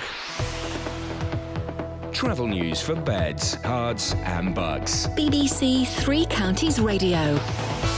The M1 is still slow southbound between through junction 12 for Flitwick because of the accident that happened earlier. All the lanes are open, but it's just moving very slowly. On the A5 southbound nearby, it is also slow between the A505 and Lynch Hill through Dunstable. And on the M25 anti-clockwise, it's slow from junction 20 for Kings Langley to 19 for Watford. On the M25 junction 21A roundabout, it's looking very busy too. And in St Albans on the speed sensors, the North Orbital Road has delays through the roadworks where there's a lane closed between the Park Street roundabout and the London Coney roundabout. That's where it's looking particularly busy. On the train, Southern are reporting disruption between Watford Junction and Clapham Junction because of a person on the tracks. Samantha Bruff, BBC Three Counties Radio. Thank you, Sammy. Anton Rogers passed away, how long ago? 2007. Oh, man. But did you know he also wrote Dirty Rotten Scoundrels? What, the film with Steve Martin and Michael Caine? No, I don't he believe did. that. I don't believe that. Actor and writer. I am taking that with. Have it. No, I'm taking that as the same way I'm taking this story about the anti-Muslim DVDs. I'm not buying it. I'm not. He wrote Dirty Rotten Scoundrels. I love Dirty Rotten Scoundrels. So do I, but they couldn't make it now, could they? Not with Ruprecht. I don't. Well, they just did a musical of it with Citizen Smith and the bloke with the sideburns. Oh. If you've missed any of the We've programmes missed here the on news. BBC Three Counties Guys, Radio, you've missed things like this. So we're now in 1996. The Stone Roses get back together to headline the festival. They end up playing their worst gig of all time. But there is a way you can hear it all again. Warning, you are losing vast days of your life to the after effects of heavy drinking. bbc.co.uk/Three Counties Radio. You've been crowned the first ever World Masters champion in the over 80s category for the Scottish Highlander Games. That's right, yes. Allowing you to listen to what you missed. What a way to open a theatrical hour here on BBC Three Counties Radio. bbc.co.uk/Three Counties Radio. What does an ostrich and a gas bill have in common? They can both stick their bills up there. Oi, now, that's not... Doesn't work either, it should be gas company. Thank you very much indeed. Another listener formerly of that place, Solihull. Morning, Defector. Or is it Solihull, depending if they're posh? From Solihull. Can you please advise me? Every day I see vehicles queue jumping when exiting one motorway to another, often cutting across the chevrons. Yesterday, while sat in a queue, I filmed a vehicle doing this. Is there an address I can email it to get these idiots prosecuted? M40, Iain from Solihull. Well, no, if I were you, I'd keep stum because you're not allowed to film anything if you're the driver of a vehicle, even if you're stuck in traffic. But if you've got one of those statutory Statutory desk cams. desk cams. But Dash cams. Yeah. If you've got a dash cam, then you can. Dash cam can. A dash cam can, but a phone can't. I think that makes sense. That's the rule, yeah. That's the rule. We've got there in the end. Thank you very much indeed for that really great, what I like to call classic bands. Now, one of our listeners has been in touch to tell us when she was in hospital, in hospital and you kind of, having a sleep and stuff, you expect things to be safe. Well, that wasn't the case. Let's speak to Anita and let's get the story from Anita Crawley. Morning, Anita. Hello, Iain. Hello, Anita. Now, some people might remember you because you're the fruitcake that you were selling your gallstones, weren't you? Yes, some years ago now. How much did you get for them in the end? I got £1, 99p, but I did give the local church a donation because it was done as a laugh, really. Well, good for you. You're in hospital recently. Yes. Is everything all right physically? Don't have to go into details if you don't want, but are you all right after your hospital treatment? Yeah, I've got a chronic stomach trouble that sometimes means I have to get looked at because things aren't always right. Oh dear. I had a flare up is it? and I had to be rushed into hospital by emergency ambulance. Oh, flipping heck. It's not Crohn's, is it? It's like that, but it's like not that bad. Okay, It's IBS, yeah. Oh, okay. All right. Okay. Still thoroughly unpleasant. So, Still you're in hospital. What hospital was it? It was Watford General. And what happened? Did something thoroughly unpleasant, apart from your treatment, happened, didn't it? Yes. I was put into an emergency room. I was isolated because obviously they didn't know whether I'd got an infection or whether it was just what I normally get. and they left me there. But I was nursed through the night by a couple of nurses. I had to leave the room. It was a private room, obviously, to go to the bathroom a couple of times during the night, and I'd left my bag with my property. They've got a bed that you wheel you through on, and it was left by the side of the bed with the stuff that I'd brought in. During the night, I didn't know till the next day when I was being transferred. Somebody must have got in and taken the £80. It was my housekeeping money. And also, when I looked into my wallet, I was going to give my daughter my money to take home because I'd been told on the transfer to keep my valuables safe. Yeah. When my daughter arrived, I got my purse out and I said, will you take my money home? And I noticed the cards had been disturbed and the money had gone. So between being looked after during the night and transferred the next day, my wallet had been interfered with. So what? So they took the 80 quid? Yes.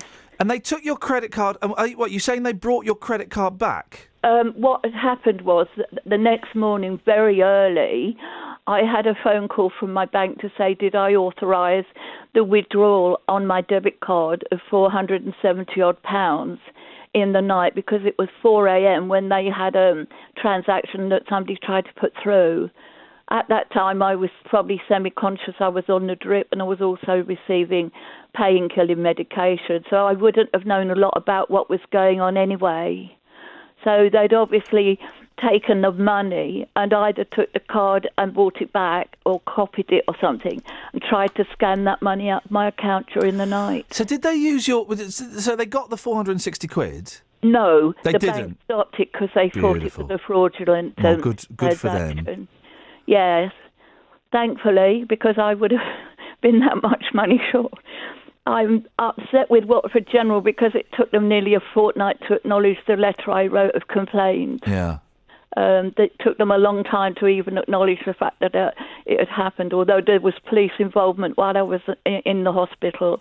I told the police what had happened because it was awful. I didn't want it to happen to anybody else. Did any of the nurses kind of, because I was thinking when we were in hospital a few years ago, the nurse said, oh, don't leave your bag there, we've had a little bit of trouble recently. Did any of the nurses say anything like that to you? That was what made me think, but that wasn't until the morning after I was admitted. I was admitted at 10 o'clock on the Monday. Yeah. It was only on the transfer.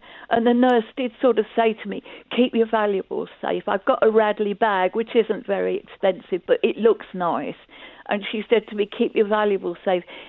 It wasn't until she was telling me while I was on my way from one department to another that I sort of thought about, I better check my bag when I arrive wherever I'm going, because I was totally out of it. I wasn't with it. I was ill. I didn't know what was going on around me. I was on a drip and having stuff put in and taken out of me. So really, I was at my worst. I was at my most vulnerable. And it wasn't until I expected my daughter, I thought I would, as she came and I said, better take my purse away. Looked in my purse, and that was when I realised that things had been done must have been during the previous 12 hours after I was admitted.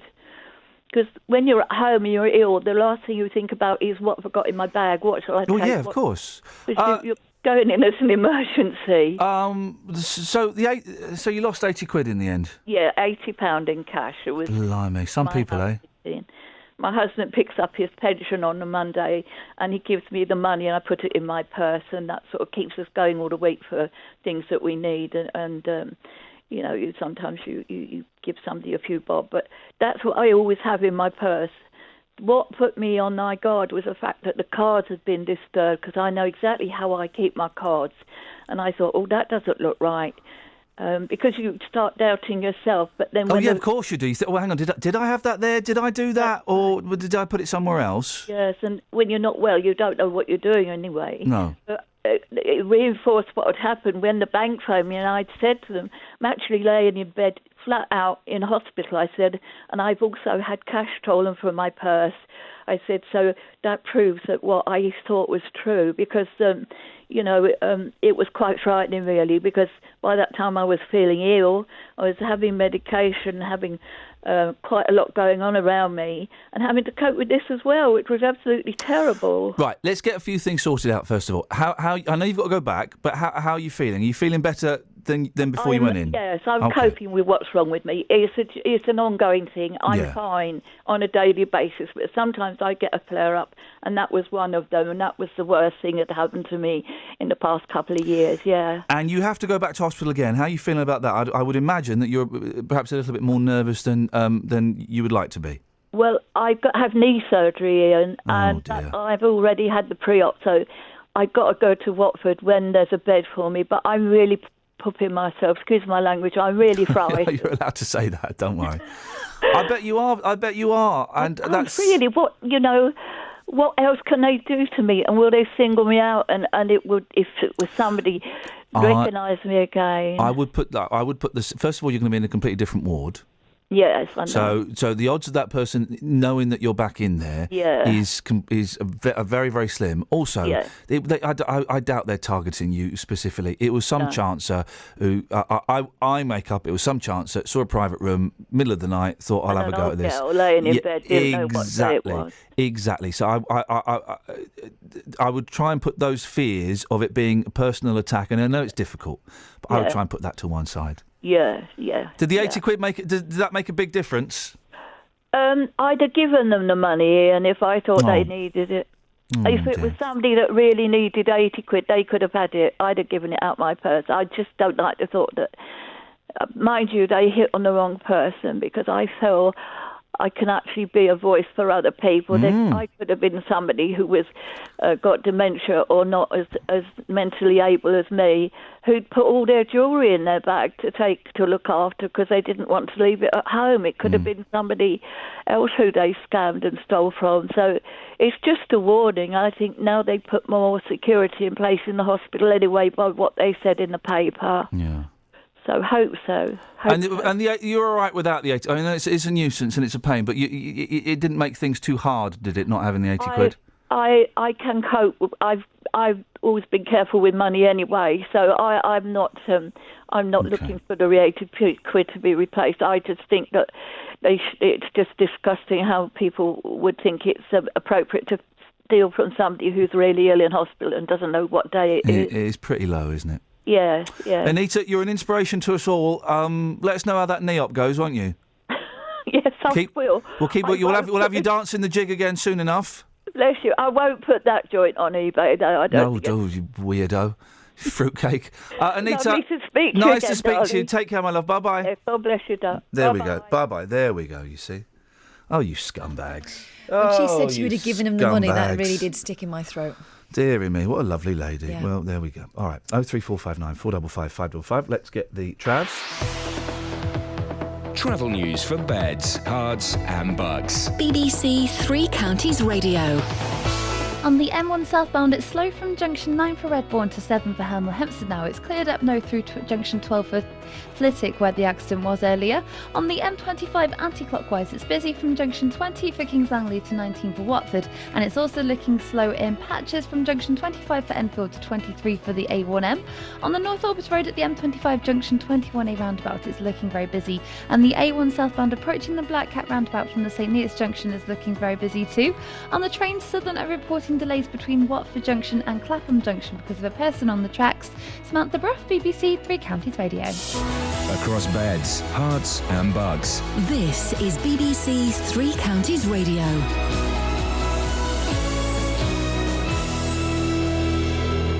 It's 7:30. I'm Simon Oxley. Police are warning people not to view the content of CDs found in streets and gardens in Buckinghamshire. Hertfordshire Police has announced plans to close Hoddesdon Police Station and the custody suite at Watford as part of plans to save money. The Queen will become Britain's longest-serving monarch later today, overtaking the record set by her great-great-grandmother Queen Victoria. And a Buckinghamshire care home has been rated inadequate and placed in special measures. Russell House in Chalfont-St-Peter cares for 19 residents. Three Counties Sport. BBC Three Counties Radio. Wayne Rooney has become England's all-time record goal scorer. His late penalty gave England a 2-0 win over Switzerland last night and was also his 50th England goal, overtaking Sir Bobby Charlton's record. It's a very special night for me, for my family. it's a night which I'll never forget. I think it was a good game, first of all. Switzerland played some good stuff, made it difficult for us at times, but thankfully we got the win, and I'm grateful to get the goal tonight and get 50 goals, and a huge night for me, a night I'll never forget. Bedford's marathon world record holder Paula Radcliffe is continuing to proclaim her innocence after being, in her words, linked to allegations about doping. The controversy features on many of this morning's front pages. Radcliffe told ITV News that accusations made yesterday at a parliamentary select committee threatened to undermine her reputation. Obviously, I feel very angry, very hurt and very sad about that. I also feel very strongly that I haven't done anything wrong, so why should I be made to feel as though I've done something wrong and that I need to defend myself. I feel angry for other athletes that are also threatened in this way. It shouldn't happen. An innocent athlete should never, ever be put in the position that I'm here in today. But having said that, I will do everything that I can do to defend myself because I have never done anything wrong, and that will always be the case. England's cricketers beat Australia by 93 runs in the third one-day international at Old Trafford. England scored 300 for 8 from their 50 overs before dismissing the tourists for 207. And at the US Open tennis, Serena Williams is through to the semi-finals after beating her sister Venus in 3 sets to move within 2 victories of her first calendar Grand Slam. BBC Three Counties News and Sport. The next full bulletin is at 8. Well, I'm not the kind to kiss and tell, but I've been seen with Farrah. I've never been with anything less than a 9. So fine, I've been on fire with Sally Field, gone past with a girl named Bo, but somehow they just don't end up as mine. It's a death-defying life I lead. I take my chances. I die for living in the movies and TV. But the hardest thing I ever do is watch my leading ladies kiss some other guy while I'm bandaging my knee. I might fall from a tall building, I might roll a brand new car, 'cause I'm the unknown stuntman that made Redford such a star.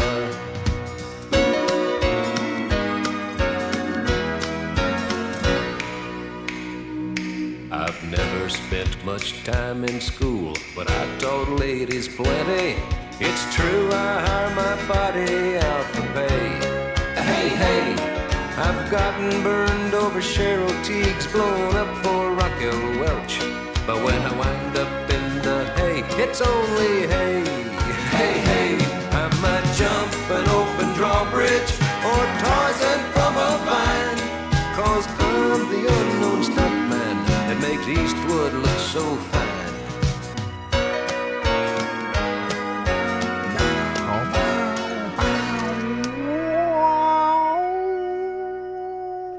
Gosh. Thank you. Like you've got a steel guitar in there. There's one in there somewhere. Brendan! Brendan! Brendan! Brendan!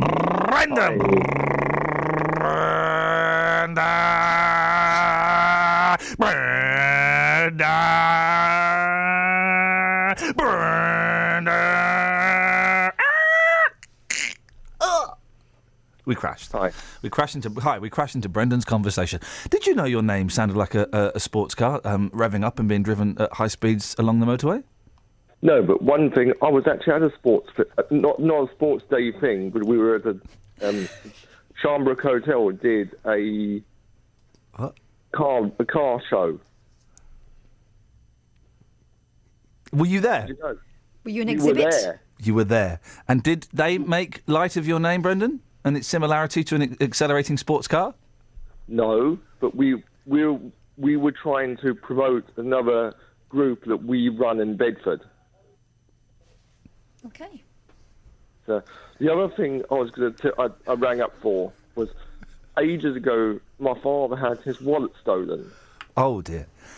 Yeah. Right. Guess where it happened? In his pocket. It was in his leg pocket. Yes, his leg pocket. A couple of pens of another group. What? Who's this group you keep talking about? Flag, Friendship Lincoln Action Group. Flag, he said flag. Okay, so he had some pens stolen from Flag. No. He had his wallet stolen from the same pocket that the pens are in my trousers. Did they touch the pens? No. No, they weren't in the same. They're in different trousers.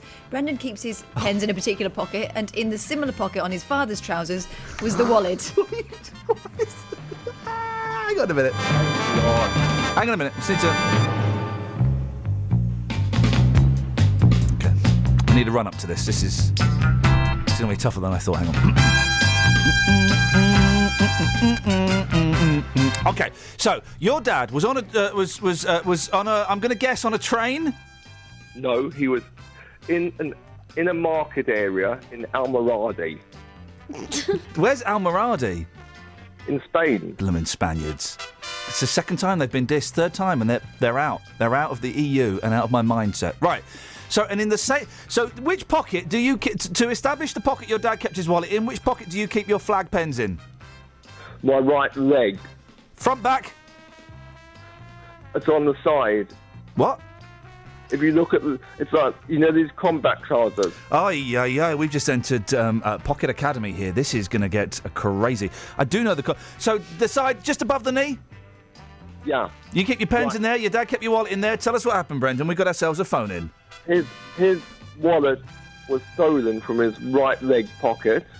Yes. They went and tried the credit card, which I luckily had the same credit card. What? I luckily had the same credit card, not on their account, but on a separate account. I had the number for him to phone from international calls. Oh, so you had right, okay, so you had a credit card from the same company, it had the emergency number on it? Yeah. So you were able to give him that? Beautiful, yes. I had sent him the number as a text from my other handset. Okay. How did you communicate that number to him? Text. Text, okay. Because the reason was, and that number started 01244. Okay, right, yeah. But on the card it says +44. This is Spanish music. So we got. No, it's more Greek. Well, it's poor European music. I don't think we need music when Brendan's talking. I just think we need to punctuate it with something. And he's singing in Spanish. No, he's not. Yeah, it's close enough. They're all the same. Okay, so your dad had his wallet nicked. You were able to text in the number. Bish bash bosh. Everybody's happy, yeah? Yeah, but he had to go to the police to report it. I bet they threw him in jail. No, they didn't. Oh, that's okay. They didn't throw him in jail. Here's a question I've been meaning to ask you for ages, Brendan. Yeah, try me. I'm going to try you. Why is the Queen better than you? I don't know. There's not a joke. Seriously, why is the Queen better than you? Because she is better than all of us. She's better than me because...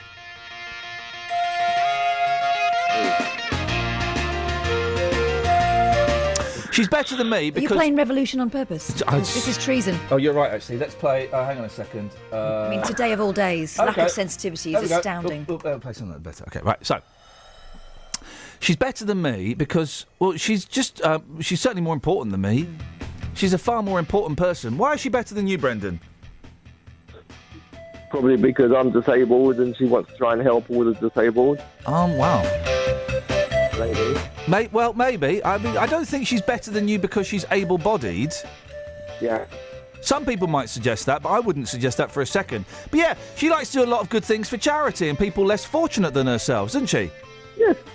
Thank you, Brendan. Hey, how's your juice cube? It's all right.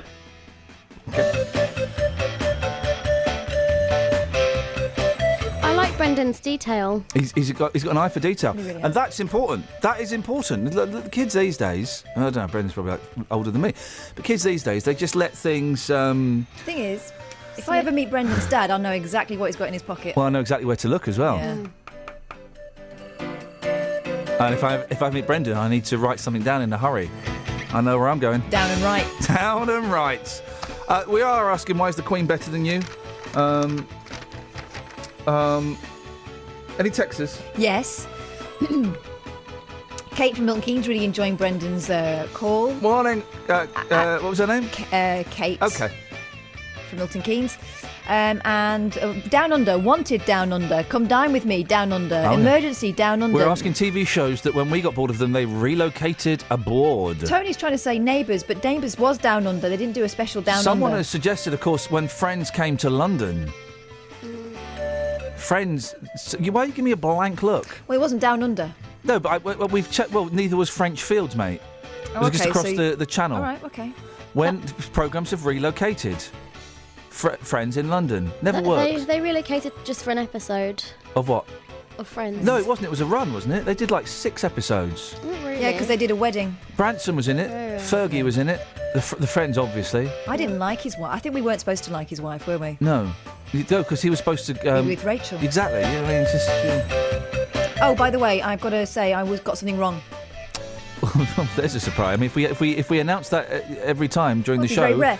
Anton Rogers Yeah. didn't write Dirty Rotten I Scoundrels. told you he didn't. But he was a writer, but he didn't write that. Do you know what he was in Dirty Rotten Scoundrels? Butler? The policeman. Oh, okay, so French he was policeman. he was in it. He didn't write it. No, but I mean, it's pretty much writing it, isn't it? Okay, you keep on talking, Catherine. Well, I don't see why she's writing.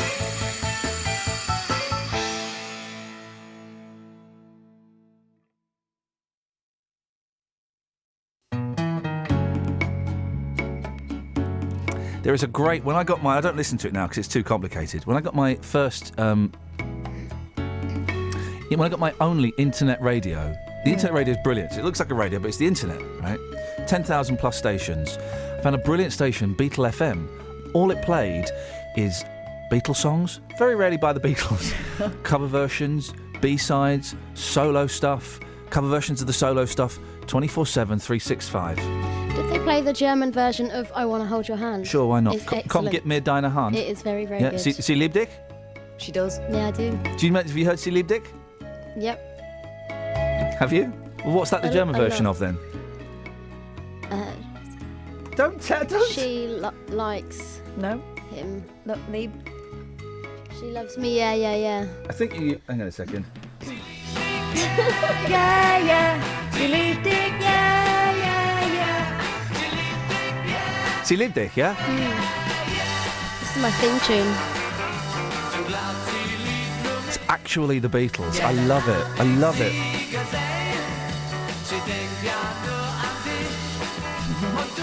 Get ready to sing along, Kelly. Your favourite bit.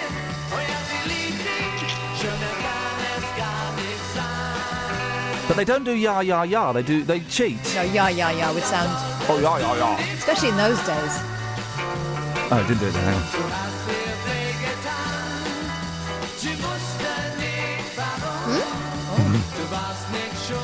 It's a very romantic language. Oh, yeah.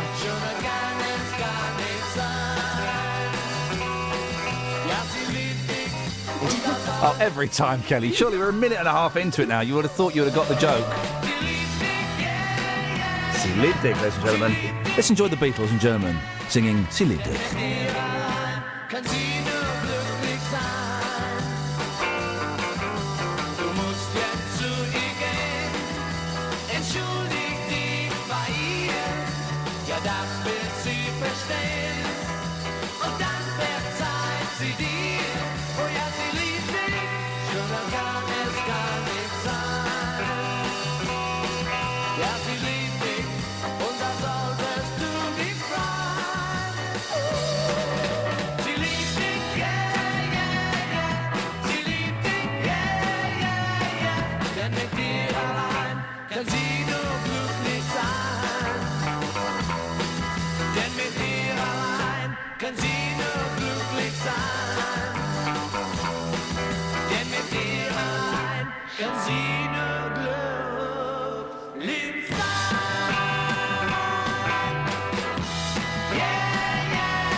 That was the Beatles with She Liebt Dich, and this is Travel.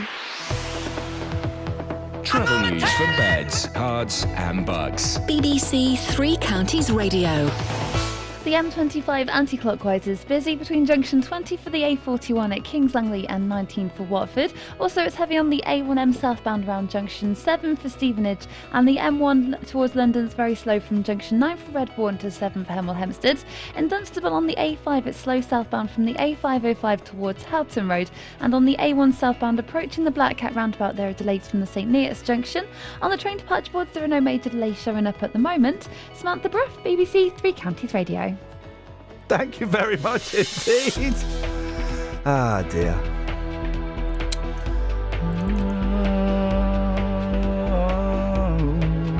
£7:46. We'll be speaking to Delia later on in the show. Why is the Queen better than you? We know she is, but tell us why. 03459 455 555. Before that, though, here are your news headlines on BBC Three Counties Radio. Hertfordshire Police has announced plans to close Hoddesdon Police Station and the custody suite at Watford. As am I allowed to do jokes during the headlines? I mean, what joke? Well, about the custody suite. This is no trifling matter. Am I allowed to do that? No. Aye. All right, Tony Hall. Anyway, the Queen will become Britain's longest-serving monarch later today, overtaking the record set by her great-great-grandmother, Queen Victoria. I'll have to do a joke here. Go on. She's been sat on the throne longer than anybody else. Kelly. Over to my Ernie Wise. To my Tommy Cannon, yes? She must be tired. Yeah, can we do that? I wish you would. You're so square. Fax it up? It really does.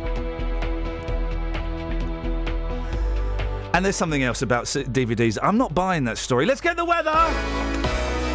Beds, Hearts and Bucks weather. BBC Three Counties Radio.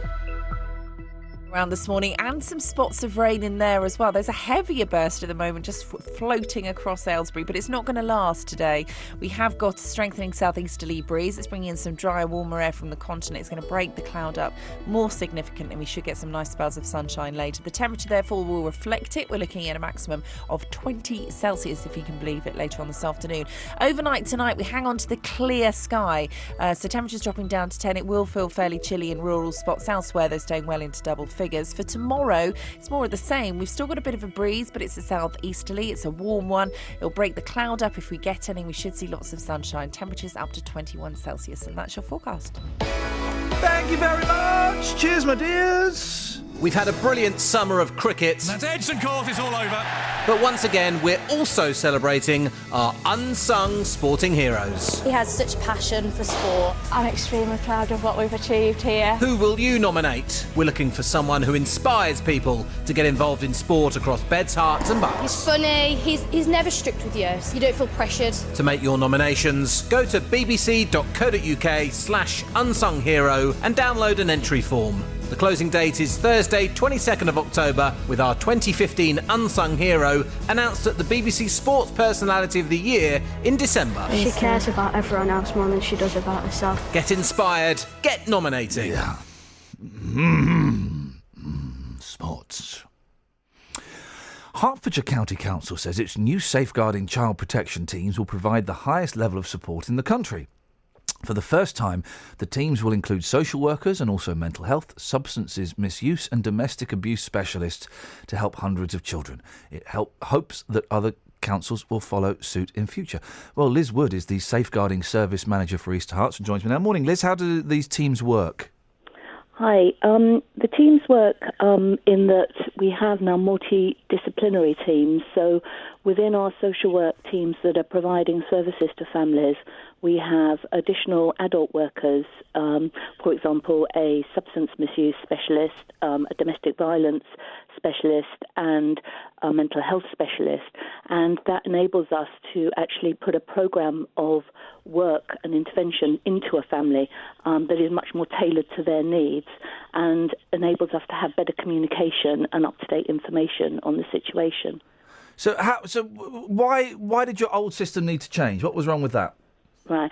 I think that there are three. The major problem was that social workers were working in isolation. Right. And if you look at any inquiry into any child protection tragedy, you'll see the word communication coming out as being a major difficulty.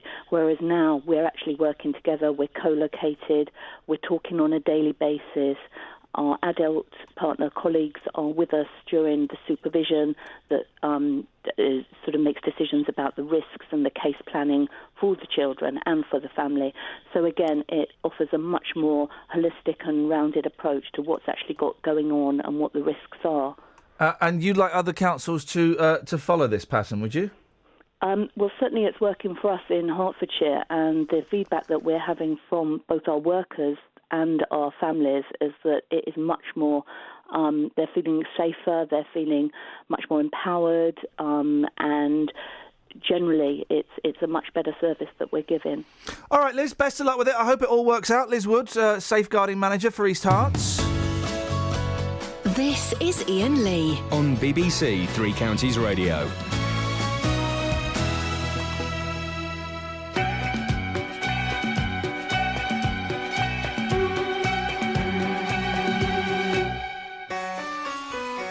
Okay, 03459 455 555. Do you want to dance? It's a lot with you, I don't know. Simon Oxley's available. 03459 455 555. Catherine, a quick recap, if you would be so kind, of some of the many, many things we're discussing this morning. Lots. Oh, I do like to be beside the B-side. That's a great title! B-sides that are better than the A-sides. Okay, we've got a couple here on the texts. My favourite B-side, says Terry from Bucks, is I'll Get You, the A-side being Sie liebt dich. Hey. By the Beatles. Sie liebt dich. Kelly's favourite no, she attitude likes She towards liebt life. dich. She liebt dich. Yes. Oh dear. Mark in Bletchley with an Anton Rogers fact. Morning, everyone. Mark. Also played a number 2 in the Prisoner episode. Come on. Come on, guys. We're better than that, aren't we? No, we're not. She liebt dich and number 2s. I mean, it really, honestly, I think they can retrospectively remove our Gillards, our Nicky Clarks, and indeed our Sonys. I mean, Gosh, they can. that'd be painful. They can take those away from us. Ian from Solihull's back. He's not content with your answer. He's talking about him filming people Yes, doing boss. stupid things on the M40. He says, I have got a dash cam, but he didn't answer my question. And I thought you had an answer for everything. I think if you're sending 3 messages in a row, that means you should be phoning up, you lazy devil. Phone him up. Get That's him a on new the rule. phone. Get him on the phone. Shall I ring him? Yeah, ring Ian him from up. Solihull. He will be posh. Let's ring some of these texters back, guys, because yet another crap programme. Ian Lee, I wish you would. Yeah, do you know what, though? No. The person who sent that also sent a really long text describing themselves as a fan. So make your mind up, love. Well, and yeah. not putting your name on it doesn't mean we don't know what your number is. Divvy. We can see you're the same person. Ian and the morning crew. Wow, Boom. harking back to the early days. The Queen is not better than me, as she cannot drive a bus. She can. Well, bus driver Jay, first of all, it's cannot drive a bus, and of course she can. You don't think she's got skid pans at the back of Buckingham Palace? She was an army engineer, wasn't she? Wasn't it? She can not only drive buses... She'd fix it. She can fiddle with the Queen Mary. And I bet she's... trying to think of an innuendo about flying an aeroplane, and I can't. I bet she's been in a few cockpits. There we go. Of course she has. Of course she has. That woman can do pretty much anything that you can do, but better. But better, guys. Stephen in Milton Keynes. Yeah. Obviously not paying attention. Morning, Stephen. Hi all. There was a comedy series in the 70s called Father Dear Father.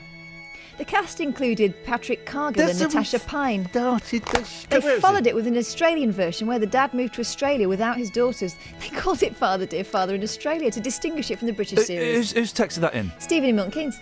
Have that, you plum. So we started it. Sheila's in St Albans. Good morning, Sheila. Good morning. I'm just ringing up to say that I'm not too sure that the Watford custody suite people will find it trifling. No, it's not. It's not a trifling matter at all. No, because they're going to have to move and work elsewhere or not, as the case may be. The closure of the custody suite is not a trifling matter, as we said. No, it's not for them. It's not. That's why. Hence, Sheila. That's why I said. That's why I said. I know. It's not a trifling matter. No. No. So you agree with me? Well, perhaps I wouldn't have used that word. Well, it's no trifling matter, Sheila. The custody suite is closing down. Yeah. Thanks for the buzzkill. Sticky situation there. Oh, yeah. Oh, dear. Sheila's never happy with us. I don't know Sheila's why she never happy. listens. Ah, well, you know. It's Telling all us off. She ain't got a radio diary, not that bothered. Anyway, Sheila, always welcome to call. You're very kind. 03459 455 555 is the telephone number. The Sun headline writers, reigning champion, front page. Obvious. We'll let them have that. They've done a good one, though. They've taken a couple of days to come up with it. Those two lads that were killed by the drone strike. Oh. Yeah, no, they come up with a good headline. Is it okay to... It's okay to do a headline about it. Okay. Do you had it coming, ladies and gentlemen? Do you had it coming? You're not buying that one? I just think it's a bit soon. No. They were scumbags. I know they were, but still, it They were does sound a little bit scumbags. like we're revelling in bloodshed, doesn't it? Well, they might have saved lives by doing Yeah, that. but jokes. No, okay. I'm with Sheila on that one. Yeah, okay. It's no trifling matter, guys, but that you had it coming. You had to be there. Now. Jihadi's chips. There we go. Hey, Yes, Dave boss. on the Twitter sphere says B-sides better than A-sides. No, it's not called that, Dave. Don't pretend you don't Do know you what like it's to be called. beside the B-side?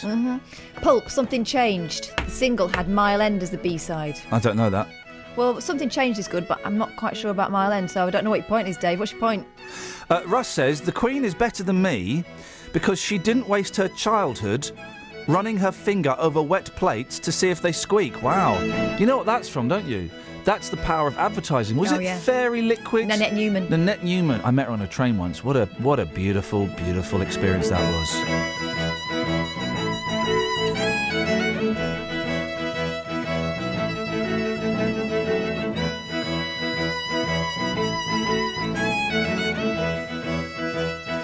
Iain, can you add the info from the West Midlands to the end of the 3CR travel? Because all of your old listeners are stuck in traffic. I can't do that. That would be... You have to look out your windows. That would be inappropriate. Right, let's call up some of these texters. I can see Dennis is calling in, so we need someone decent. Kelly's not spoken for about 5 minutes. Well, yeah, we know. we know, that's why. She lived Do you want to it. speak to him? Yeah, after... Hang on, stay the there. show. After I leave this place. He's on fader too if you want to find out what he's talking Well, about. Dennis, I wasn't sure. Dennis, we've only got 30 seconds to finish you off. Anton Rogers, I think he was in The Day of the Jackal as well. Thanks for calling. So, today we're celebrating the magic. Hats off to Anton Rogers. We are saluting the body of work that Anton Rogers created in his short yet very, very talented life. 03459 455 555. Why is the Queen better than you? Films that have not stood the test of time. And rounds of applause outside of a theatre, please. Travel news for beds, cards and bugs. BBC Three Counties Radio. It's very slow on the M1 towards London from junction 9 from Redbourne to 7 Hemel Hempstead. Also, it's busy on the A5 southbound 2 through Dunstable between the A505 and Houghton Road.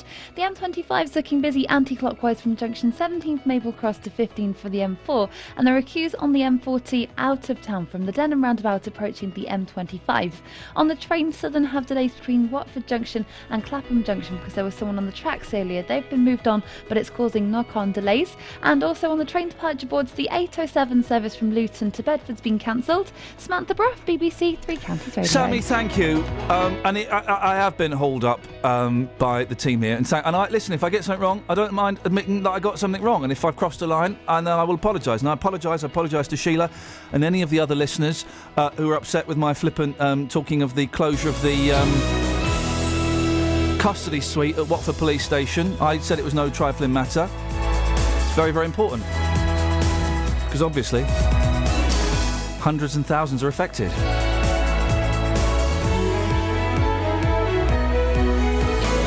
Local and vocal across beds, hearts and bucks. This is BBC Three Counties Radio.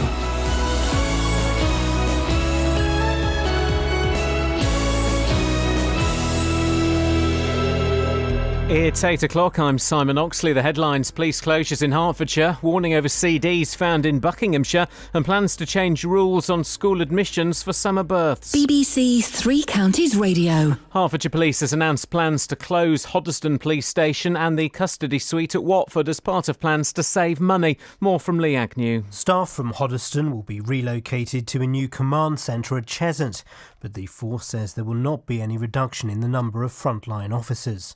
The custody suite at Watford is currently closed temporarily, but that will become permanent with services concentrated at Stevenage and Hatfield.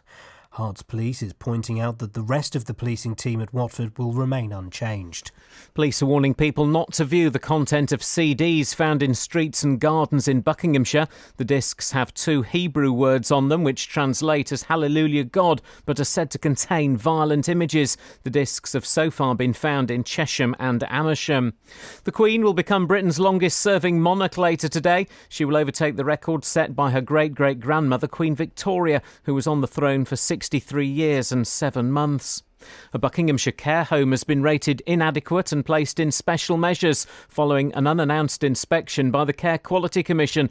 Russell House in Chalfont St Peter is run by the National Society for Epilepsy and cares for 19 residents. Jessica Cooper reports. The inspector visited the home in June and found it was not safe and there weren't enough staff, with knives and hazardous cleaning substances not kept locked and secured. Relatives say they're mostly happy with the care. In a statement, the National Society for Epilepsy said it's working closely with the CQC and it's taken immediate action.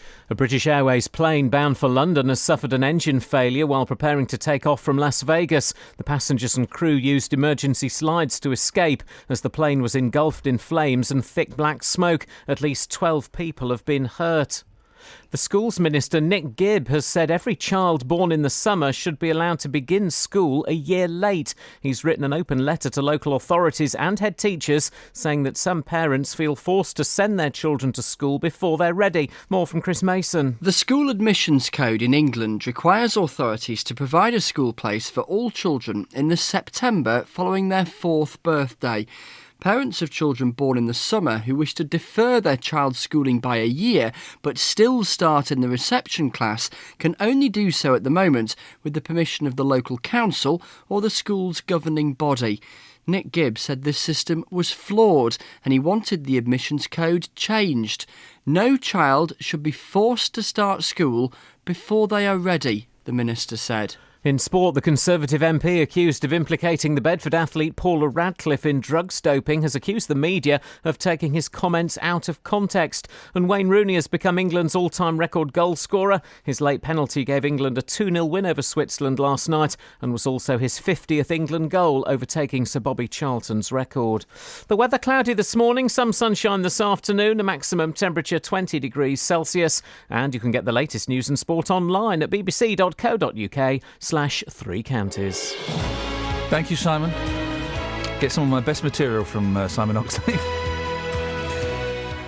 Morning, Iain Lee, BBC Three Counties Radio. So, a story about people who may or may not have found CD-ROMs with offensive material on. I'm not buying the story. I'm not buying the story. More importantly, when have you been involved in a round of applause that was outside of the theatre? B-sides that are better than the A-sides in a feature we're calling, Catherine? I do love to be beside the B-sides. No. I do like to be beside the B-sides. Oh, right, okay. Thank you very much indeed. And if you're lucky, we'll get Kelly Betts to name that German Beatles song again. Actually, let's be lucky. Go on. What was that Beatles song called? Schlipdick. I'm going to have that as my text alert.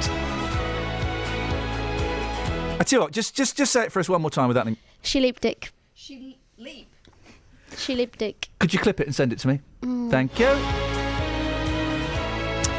Oh, films that haven't stood the test of time, and we're going to speak to Delia in a bit. Why is the Queen better than you? 03459 455 555. Across beds, hearts and bucks. This is BBC Three Counties Radio.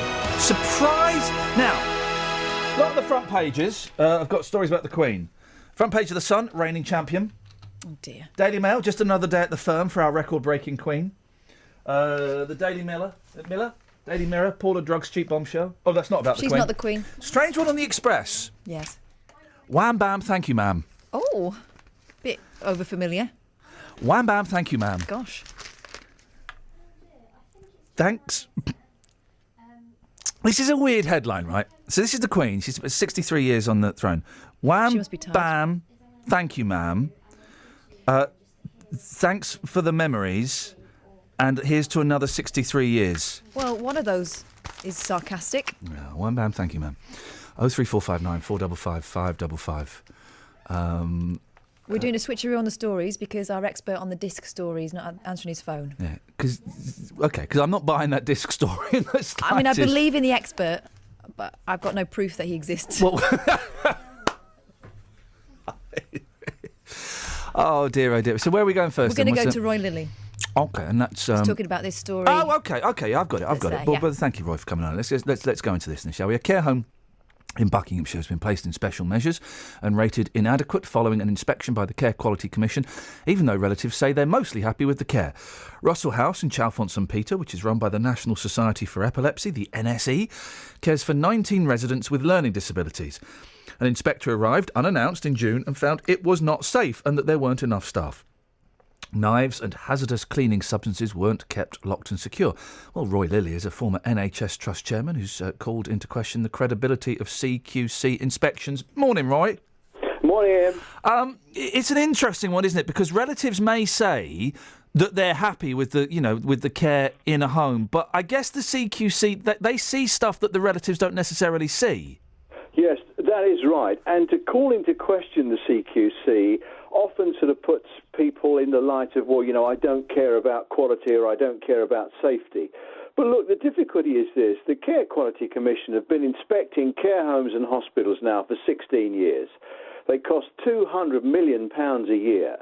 And the question is, are hospitals and care homes any safer? And the answer really is no, it isn't. And the fault line is in the whole approach with inspection, because if you turn up and the place is safe and sound, then you've wasted your time going.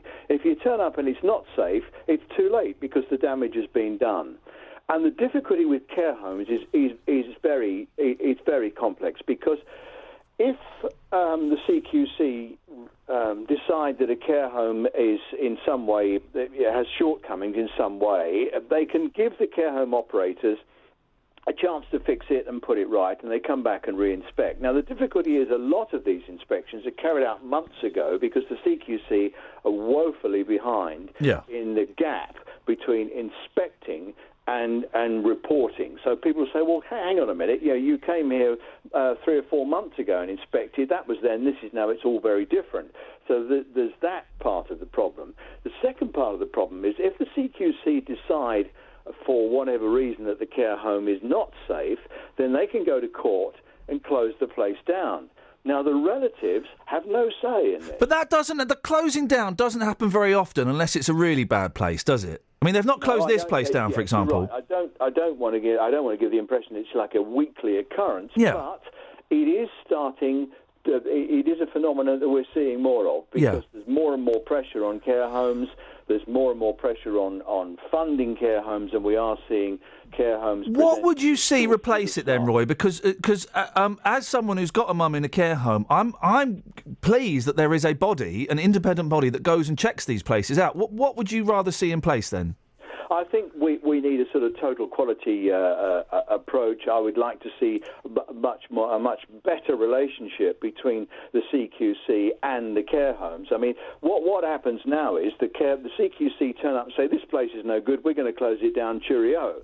They go to court, they get an order, your mum ends up in a wheelchair in the back of an ambulance at 6 or 7 o'clock at night because they never get the orders until late in the afternoon, and they get moved and you don't know anything about it. What I'd much rather see is the Care Quality Commission go in and say, look, in this particular case, I think they're worried about knives in the kitchen not being in a locked drawer and some worries about cleaning materials. Yeah. I'd much rather them say, look, I tell you what, we're going to get someone in here next week to help you sort all this sort of stuff out. It's pretty trivial, but it is important, and we're going to help you to sort it out. So instead of stomping around saying, this is no good, we're going to close it down, I'd like to say, this is no good, and we're going to help you fix it. Roy, normally I agree with you, but I think you're flying your flag a little bit high in a very windy environment today, because they're not saying they'll close it down, and it is important because these are young people with learning difficulties. So, yeah, if it were a care home for elderly people, having some knives out and about, maybe not quite so important. But these young people, they don't know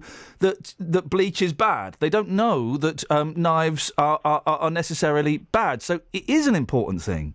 I haven't said for one moment that it isn't. And I used to run services for people with learning disabilities, and I'm very, very aware of the extra need for caution and safety that there is. But what I'm saying is, turning up saying this is bad and then going away and saying we're going to come back in 6 months to see if you fixed it, that gives you a long period where it may not be fixed, and it gives a long period where things may deteriorate. What I'm saying is, instead of being an inspection regime, what we need is an improvement regime. And I think we're seeing now quite a lot. A lot of people are now starting to say, do you know what, we've inspected for years, it's not really given us much of a return on our investment. Is there a better way? And I think an improvement regime is much better. Years ago, there used to be organisations called community health councils, and these were made up of local clinicians and local people who knew and understood the local services much better. They had rights of access and right of inspection, but also because they were local and because they were there to help places improve, I think it was a much better model. Now, unfortunately, Alan Milburn, when he was Secretary of State for Health, got rid of them because he did say with some justification they'd become politicised and had a lot of councillors on them, and it was rather unfortunate. So we then went to this really rather mechanistic approach to inspection after the Bristol babies debacle, when a hospital was performing heart swap operations and they didn't do them very well. So that's how inspection arose at. It was originally it was supposed to be a collegiate learning exercise. It's turned itself into now just, clipboard and tick the box. And my view, and I think it's a view that's starting to be shared by a lot of people now, is that we need a much better approach to improving our care homes rather than just finding fault with our care homes. All right. Always nice to talk to you. I really appreciate your insight. Thank you very much. You're welcome. Thank you, Roy. Roy Lilly, former NHS Trust Chairman. 03459 455 555. Local and vocal across Beds, Herts and Bucks. This is Iain Lee. BBC Three Counties Radio. So here's a story that I'd missed, and thanks to Kiki for highlighting it. If we get past the rather shocking wham bam thank you ma'am front page of the Daily Express, it's incredible, really. Yeah, you wouldn't believe it. Guess who they've called in? Maybe you've probably seen this. I haven't looked at the Express. Your tongue is right up news. I do love a bit of news. Guess who the Church have called in? Oh, I do know this. Okay. The Church have called in to make sermons hip and funny. Oh, geez. One of the worst things. Here are my list of the top 3 bad things about Christianity. At number 3, Christian vicars dressed as clowns. Oh. At number 2, vicars in jeans. And at number 3, vicars playing those big fat Sunday school acoustic guitars with a rock band. Yeah, with a rainbow strap and a nice smiley face sticker. They've called in Bobby Ball. And Don McLean of Cracker Jacks. 2 people who've made me cry at the Lord's name, but never in joy, in vain. Yes, well. Do you know who Bobby Ball is, Kelly Betts? Oh, you got me nipples! Is that what he used to say? Rock on, Tommy. He used to go, rock on, Tommy. Oh, you got me... That was the joke. What did he call them? Snap his nips. Did he call them nips? I think so, yeah. I don't think we can say nips anymore. We can, nipples. I don't think we can. Yes. Yeah, we can. Yeah, we can. If we can say she lived dick, then I'm pretty sure we certainly can't say that. We cannot say that. Can you stop saying it? Veteran funny man, Bobby Ball. Now, the thing is, right... Sorry? What did you say? It did sound like she said what you think she said. Didn't it just? Wow. What do you think I said? I can't say. I swear. I think... This is what I heard. That must have been my brain's leaking. I did a smile listen back, and a little chuckle to myself, but I was swearing in my mind. If it's working, listen to the roti. It's working. Good. I saw your email, Kelly, and I was panicking. We'll do Bobby Ball after this. Hang on. Travel news for beds, cards and bugs. BBC Three Counties Radio. It's very slow on the M1 between junction 9 for Redbourne to 7 for Hemel Hempstead southbound, and it's also busy anti-clockwise on the M25 between junction 17 for Maple Cross and 15 for the M4. In Parsonham on the Stratford Road, there's reports of a large bull on the road near the junction for the A422, and in Bedford on St Peter Street it's looking very busy on the CCTV cameras around St Cuthbert Street. On the A1 southbound it's very slow as well, approaching the Black Cat roundabout from the St Neots junction. Say what street? St Cuthbert? Cuthbert? There we go! No. We got a full house. Okay, Which where you one go. is it? It's St Cuthbert from now on. Okay. Cuthbert. Cuth- It's St. French. St Cuthbert Cuthbert. Oh. St Cuthbert. Okay, in Bedford.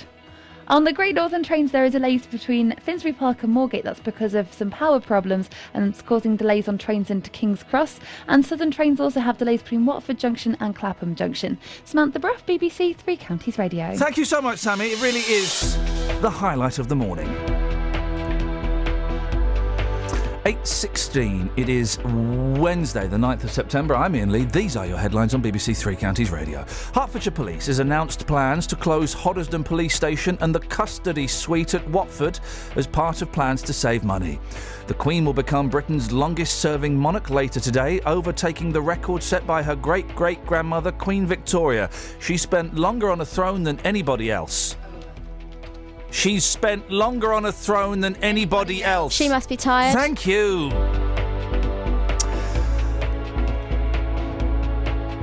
And the Conservative MP, who's been accused of suggesting the Bedford athlete Paula Radcliffe was involved in drugs doping, is accusing the media of taking his comments out of context. That's, there's a lot of accusations there, guys. A lot of accusations. Weekday morning. Good morning, Jonathan. Morning. Do you think it's right to tell 1 million disabled people they should get off benefits and find a job? Have your say on today's big phone-in. People who are going to be a nuisance are going to be a nuisance regardless of whether there are things to do. Is it true that people over the age of 65 drink far too much booze? The JVS show fights for your rights and tackles your consumer problems. Waited and the receipt came out, but the cash didn't. It's become a problem of late because obviously the trees got bigger as we've got here. We couldn't shut the French windows. It would appear that they'd buckled. I had a phone call from my daughter saying if we don't get off the train, they're going to hand us over to the British Transport Police. The JVS show, weekdays from 9 on BBC Three Counties Radio. I'm calling foul on this DVD story. I'm calling foul. I don't believe it. I don't believe it. I think it's... Are you accusing someone on Facebook of telling a fib? Is that where we got it from? Yeah, but then we stood it up with the police. Well, no, but the and police... they'd also heard about The it. police said they'd heard about Yeah, well, then it. they should say it's nonsense. Because Say we it. had our house burgled. A friend of mine had his house burgled, right? Mm. And they took everything. I mean, it was awful. They took the TV, the DVD, the Xbox, all the handheld, the laptop and stuff like that. They left the camera. And when they got the film developed, like 6 months later, there were photographs of the burglars brushing their bums with their toothbrushes. Gosh, that was your friend. Yeah. Oh, my friend must know them.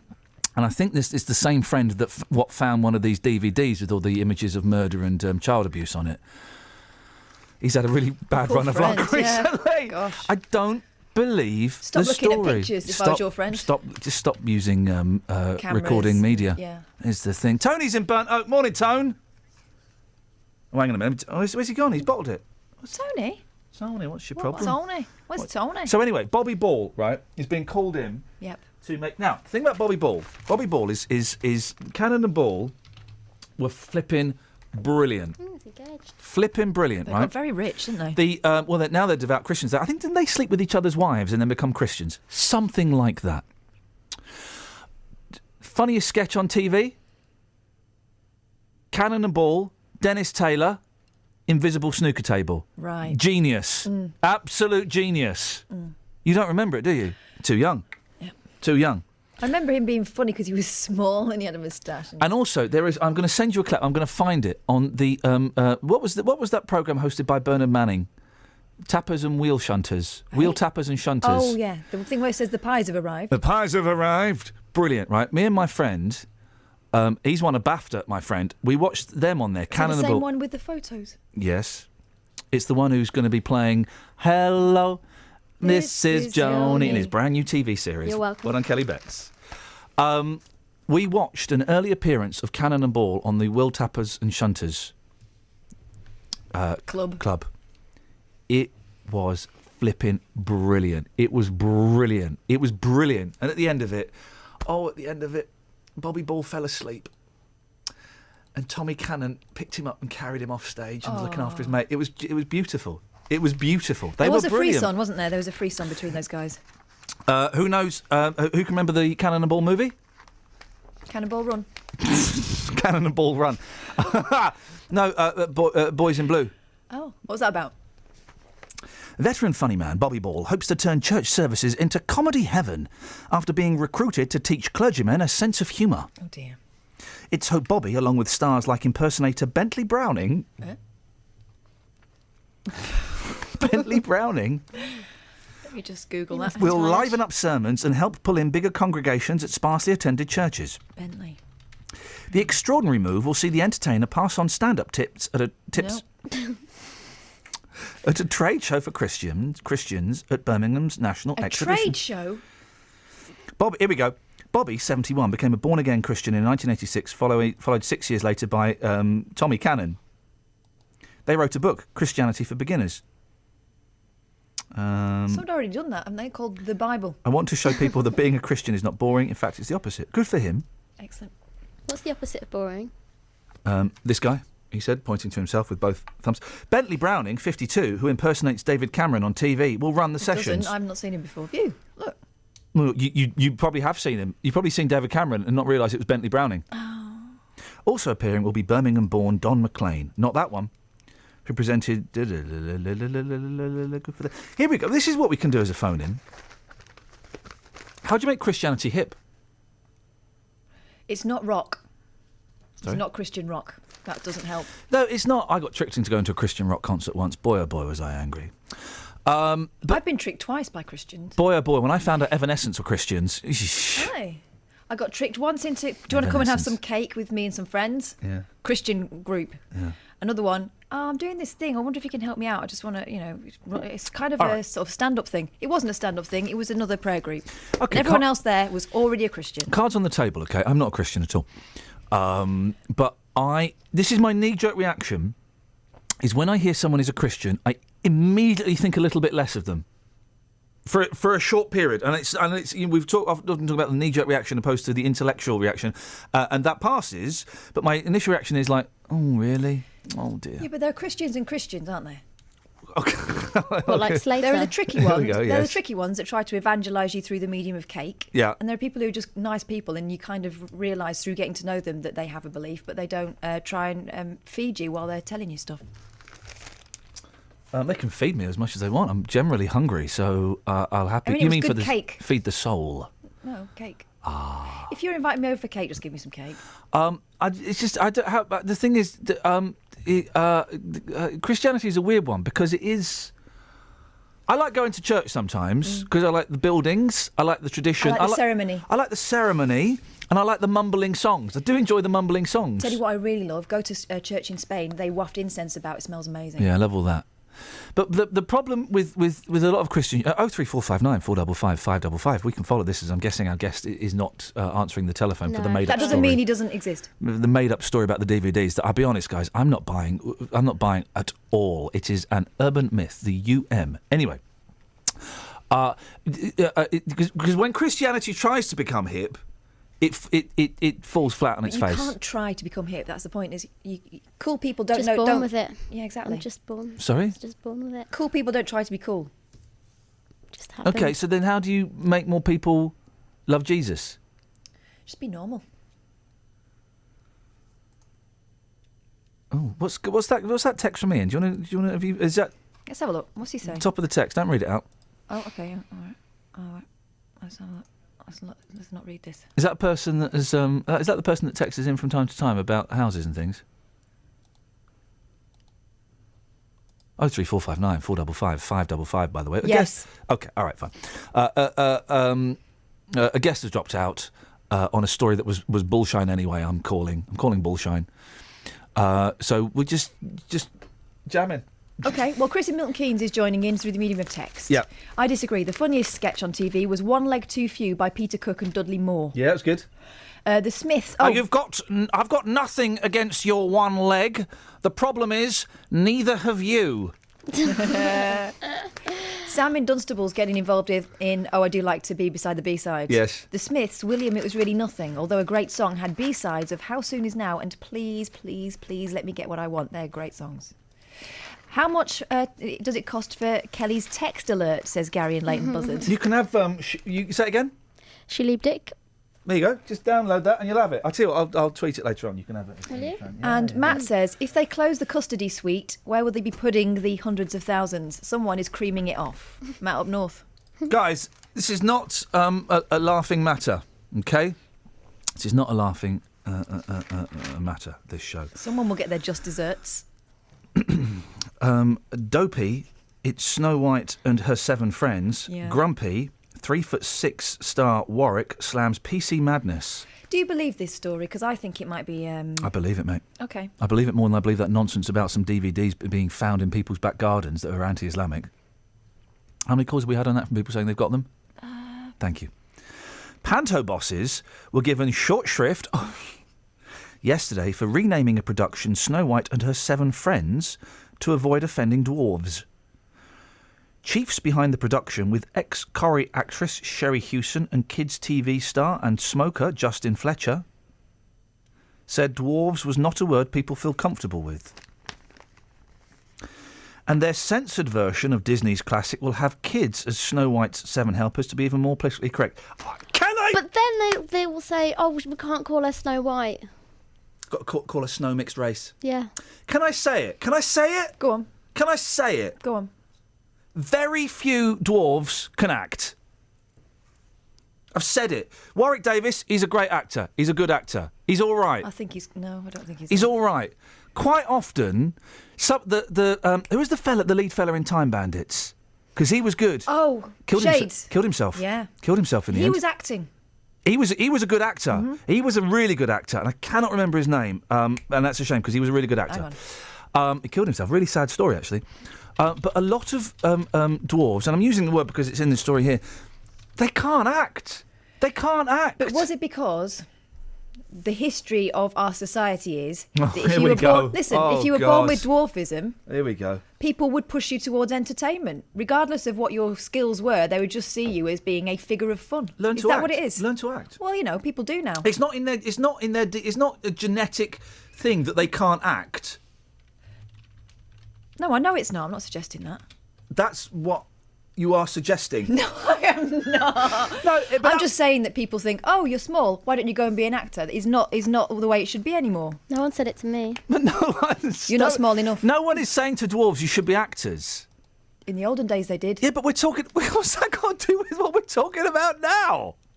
We're talking about now, and a lot of them can't act, and they, A lot of actors can't act, though. Oh, exactly. I'll give it's like you saying that. a lot of beautiful women can't act because they're not really there for that, are they? What on earth are you talking about? All right.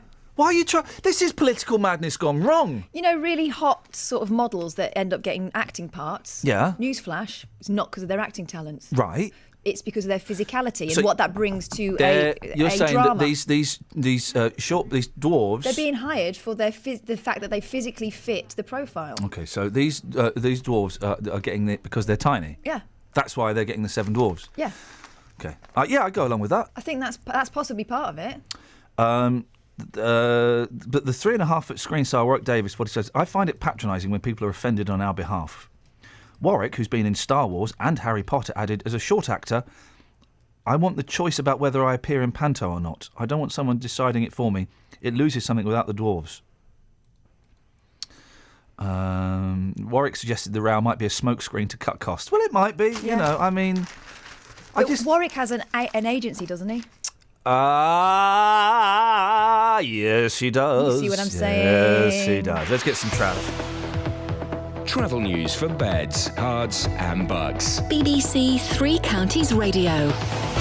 There are delays on the M40 heading towards the M25 from the Denham roundabout. On the M25, it's slow anti-clockwise from junction 17 for Maple Cross to 15 for the M4. And in Watford on Beechton Grove, it's looking busy at Escort Road. Also on the St Albans Road, it's looking slow around Lowestoft Road. And the A5 in Dunstable is heavy southbound from the A505 towards Brewers Hill Road. In Luton Town Centre, it's also very busy on the A6 between New Bedford Road and Collingdon Street. And also it's looking slow as well on New Bedford Road itself between Stockingston Road and the Luton Town Centre. On the trains, Great Northern have disruptions between Finsbury Park and Moorgate because of electrical problems, so that's causing delays for trains heading into King's Cross. Also, Southern services between Watford Junction and Clapham Junction have knock-on delays because of someone on the tracks earlier. Samantha Brough, BBC Three Counties Radio. Thank you, Sammy. David Rappaport, of course, was the gentleman in Time Bandits, who was an excellent actor. But I'm just saying that a lot of the dwarf actors I've seen, they're there just because of their height. Across beds, hearts and bugs. This is BBC Three Counties Radio.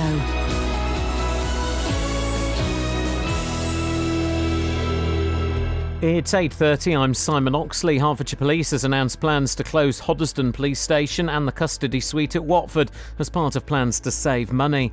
The Queen will become Britain's longest-serving monarch later today, overtaking the record set by her great-great-grandmother Queen Victoria. And police are warning people not to view the content of CDs found in streets and gardens in Buckinghamshire. The discs have so far been found in Chesham and Amersham. Three Counties Sports. BBC Three Counties Radio. The Conservative MP accused of implicating the Bedford athlete Paula Radcliffe in drugs doping has accused the media of taking his comments out of context. Jesse Norman, the chairman of the Culture Select Committee, said he was very surprised by the reaction. The controversy features on many of this morning's front pages. Radcliffe told ITV News that accusations made yesterday at a parliamentary select committee threatened to undermine her reputation. Obviously, I feel very angry, very hurt and very sad about that. I also feel very strongly that I haven't done anything wrong, so why should I be made to feel as though I've done something wrong and that I need to defend myself? I feel angry for other athletes that are also threatened in this way. It shouldn't happen. An innocent athlete should never, ever be put in the position that I'm here in today. But having said that, I will do everything that I can do to defend myself because I have never done anything wrong, and that will always be the case.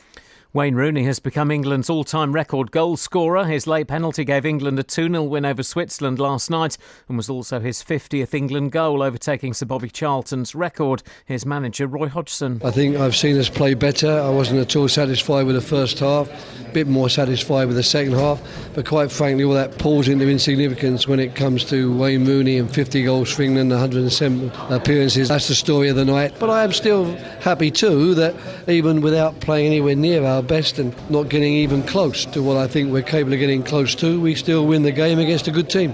And England's cricketers beat Australia by 93 runs in the third one-day international at Old Trafford. Australia lead the five-match series 2-1 with the fourth match at Headingley on Friday. BBC Three Counties News and Sport, the next full bulletin at 9. This is Iain Lee on BBC Three Counties Radio. So, we'll be finding out why the Queen is better than you. 03459 455 555 is the There can't be anybody today, even those anti-royalists, there can't be anybody who isn't standing up and saluting the Queen today.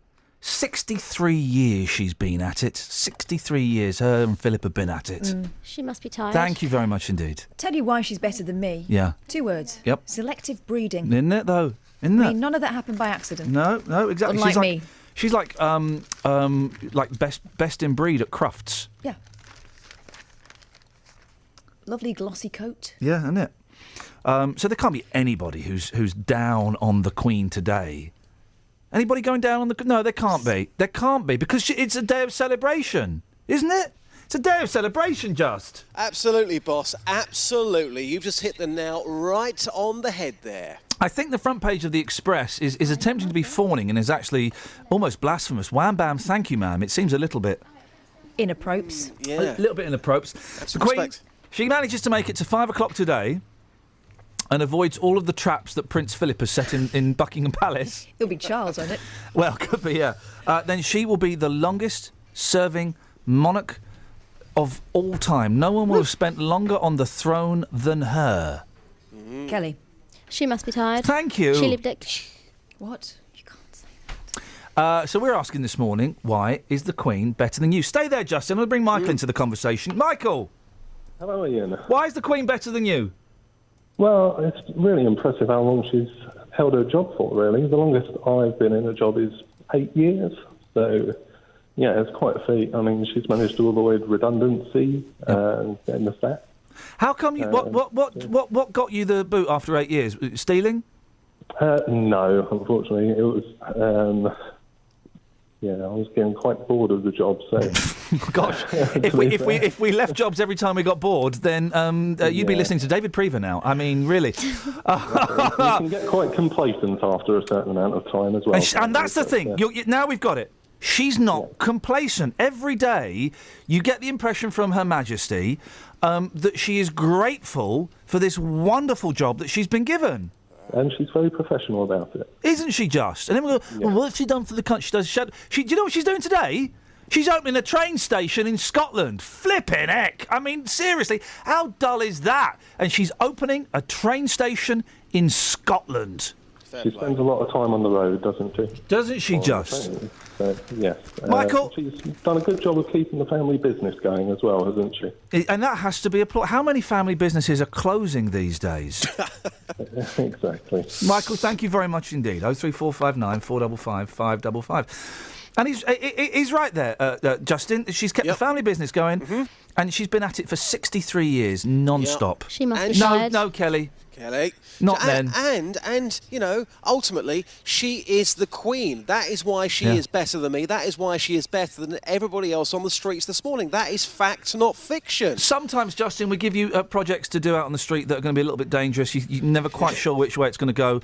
I bet today was an absolute pleasure, and people were congratulating you for going out with something as celebratory as this. No, sadly not. Oh. Some people, sadly, cannot admit the truth that the Queen is better than them. This morning, I went back onto the streets of Luton. Yes, ma'am. I spent every day on the streets of Luton for a good 10 years or so when we were based in the town. Now, of course, we've moved to Dunstable. So I went home this morning. But you're not bitter. No. So this morning, boss, I went home to speak to my people on the streets of Luton about the Queen and why she is better than them. Things got very, very tense indeed. Here's what happened. There we go. Madam, the Queen is better than you. Why is the Queen better than you? Who said that? Well, it's fact. Don't believe you. What, you don't think the Queen's better than you? No, I do not. The Queen's better than me. How come? Well, How do you work that out? Well, she's got a better house than me. I dare say it. I mean, I wouldn't have that job for all the tea in China. I mean, looking at me this morning, you probably think, yeah, smart fella, tasselled loafers, no socks, but I would say she's probably got better swag than me as well. No, you're deluded. I thought it would get tense. Thanks, madam. You're welcome. Hello, Sarah. So what's that tattoo say there? Love me for who I am. Okay, the Queen. The Queen is better than you. Tell us why she's better than you. I don't think she's better than us, to be honest, because I don't... She is. Really? She's the Queen. Yeah, but anyone could do her job, couldn't they? Oh, come on, get out of here. They could. So, why is the Queen better than you? It's not really, she's just another person. She's the Queen, though, isn't she? Doesn't make a difference. Lawrence, how are you, Governor? All right. Pleased to see me back on the streets? Yeah, I am, yeah. Thanks very much, Lawrence. You said that with conviction. Lawrence, the Queen. Why is the Queen better than you? I don't know. You got me stumped there. Great feedback. Thanks, Lawrence. Sure. Cheers, mate. Thanks. Okay, madam, you've come back to see me again. Have you now thought about it and you realise the Queen is better than you? No way. I am not giving in on that one. She's doing a job, isn't she? Yeah. So she's better than you? No, she isn't. Well, why have you come back? I thought you'd come back because you thought about your answers and you were seeing sense that the Queen is better than you. No way. I'm not giving in on this one. We're all equal. Okay, if I met her in the street, I'd treat her just the same as you or anyone else. Why? She's the Queen. You're lying. No, I'm not lying. Madam, very simply, why is the Queen better than you? Because she's flawless. She is fantastic. Yes. And she has like a better phone case than me. She has 2 corgis with a love heart. Yeah. I don't have that, so good on you, Queen. A lot of people on these streets are saying she is not better than me. They are deluded, aren't they? Totally. She rules England. What do you rule? Your house? Your car? Come on. Wake up, England. This is why I've come to Luton again this morning. I have missed this attitude. Thank you so much. You're welcome.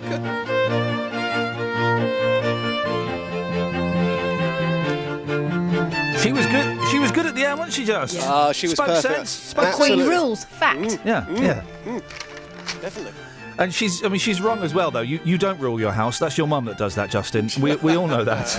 We all know that. I'm surprised by that. I thought today of all days that would be 100% positive vibe. I'm genuinely shocked. No, you shouldn't be, because as I've mentioned to you earlier on, some people, unfortunately, in life, they are just blinded. They think they are on the same page as the Queen. I mean, just how wrong does that sound? But this is what people genuinely believe. Hashtag the world has gone nuts. Dealey, need a little bit of help, okay? Yeah. On Fridays, 7:30, iPod Roulette, and we can take advance players for that. If you want to play iPod Roulette on a Friday at 7:30, you're up against Ribena Rosie, who's been in that position for about 7 years now. All you need is an iPod, an MP3 player, a phone, a computer that's got music on it, and you can set it to shuffle. If you want to book your place, it gets very, very popular. You can call us now, 03459 455 555, or you can email me with your phone number, ian.lee@bbc.co.uk. We need a pop star, Justin, to be the judge at 7:30. Last week, what a player. We had the geezer himself, Mr. Brian Poole, sans tremolos, avec attitude and swag. You reckon you can get us a pop star for this Friday? Yeah, I mean, I have to say, though, to most pop stars, when you say 7:30 a.m, they don't understand what time of the day that is. Well, but to them, that's we should try. That's bedtime for those guys. It's been a hard night, yeah. Thank you, buddy. Good work. Excellent stuff. Seriously, the iPod Roulette is very popular. If you want to guarantee your place, get in. First come, first serve. Although I heard an interesting programme on Radio 4 about a system they employ in some countries. Last come, first serve. Oh, yeah, I heard that. Last come, first serve. It's good, that programme, isn't it? Yeah, but I didn't understand that. No. What they say is it would ease that queuing is a waste of time, and that to ease queues and to save time, you come last, you get served first. And it's to dissuade people from queuing. So Yeah. if you see there's a queue, you leave. But yeah. It's like, look, there's always going to be a shorter queue, but that's because everyone's hanging back and sitting there having a coffee and stuff when they should be getting on the flipping plane. We're queuing, right? You're queuing first. Right. Kelly's queuing second. I'm queuing third. Now, these days, you get served first. Really? I get served first. Last come, first serve. I win in that situation. You don't. You never go anywhere. Whichever way. Then someone comes up behind you. Yeah. Simon Oxley does one of his fast, dangerous manoeuvres and Like this morning? just sneaks in behind you. Yep. Okay, so he gets served. Kath's still waiting. You don't get served. He gets served. I'll so kick then Oxley out of the way. Get out of the way. You've not understood What are you the physics of. No, do you know what I'd do? Here we go. I'd come out of the queue and walk back in. And I'd keep doing it. Yeah, right. So what I'm going to do then is pretend to be tying my shoelace. I'll fall over. Oh, okay. I'm just going to go to the medical room and I'll sit nearby, and then when I can see someone coming up to say who's next, I'll just hobble up at the back and go, yeah, me. So we've established, and I don't. I feel good. Having said out loud, having come out of the closet, by saying that I don't think I've not seen many dwarf actors that can actually act. That's not offensive. Speaking of coming out of the closet, Lino says, dwarf actors, I think the highly litigious actor Tom Cruise is the exception that proves the rule. I think he's a little bit. I mean, what is he? He's like 4'9". Is that? Is he? Something like that. Don't know how tall Tom Cruise is, but Lino's about 4'9". Yeah. 03459 455 555 is the telephone number. Do you want some good news? Oh, yeah, go ahead. Steve in Houghton Regis has sent me a text. Morning, Steve. That's good news in itself. But this is the thing. I live in Houghton Regis and I've still not had a so-and-so on a bike speed past my house in 3 weeks. Well done, Bedfordshire Police. Oh! It couldn't be. They couldn't have solved that, could they? Could After they? all these years. In that case... You're welcome, Houghton Regis. That was us. We need to get an open-top bus and we need to drive through Houghton Regis, popping wheelies. Can't afford that. Why don't we just get some cross bikes? OK. Dave in Luton has called in, unfortunately. Dave? Yes, good morning, boss. We'll have to come to you after the weather. Really? Why? Because I'm sure what you have to say is so fascinating... Yes? ...that I'd hate to cut you short. Well, you always do that now, so don't worry about it. No, I don't always. Dave, I don't always cut you short. You do? We'll find out what Dave... By the way, if you want to speak to Dave, a lot of people, for some reason, like Dave Luton... They don't believe in him. They don't believe in him. If you want to speak to Dave Luton, you can do. Now's your chance. In the last 15 minutes, we had a guest drop out. Ask Dave. So ask Dave. What do you want to ask Dave Luton? 03459 455 555. Before that, though, let's get the Trav. Travel news for beds, cards and bugs. BBC Three Counties Radio. There's been an accident on the M40 northbound. It's at the exit slip road for junction 2 for Beaconsfield, so that's been closed at the moment. On the M25 anti-clockwise are accused from junction 17 for Maple Cross to 15 for the M4. And in North Watford on the A41, it's very slow around St Albans Road at the Dome roundabout. On the A5 southbound through Dunstable, they're accused from the A505 towards Brewers Hill Road. On the train Southern have delays between Watford Junction and Clapham Junction because of a person on the track earlier. It's causing knock-on delays, and also no other delays showing up though on the departure boards. Samantha Bruff, BBC Three Counties Radio. Thank you, Sammy.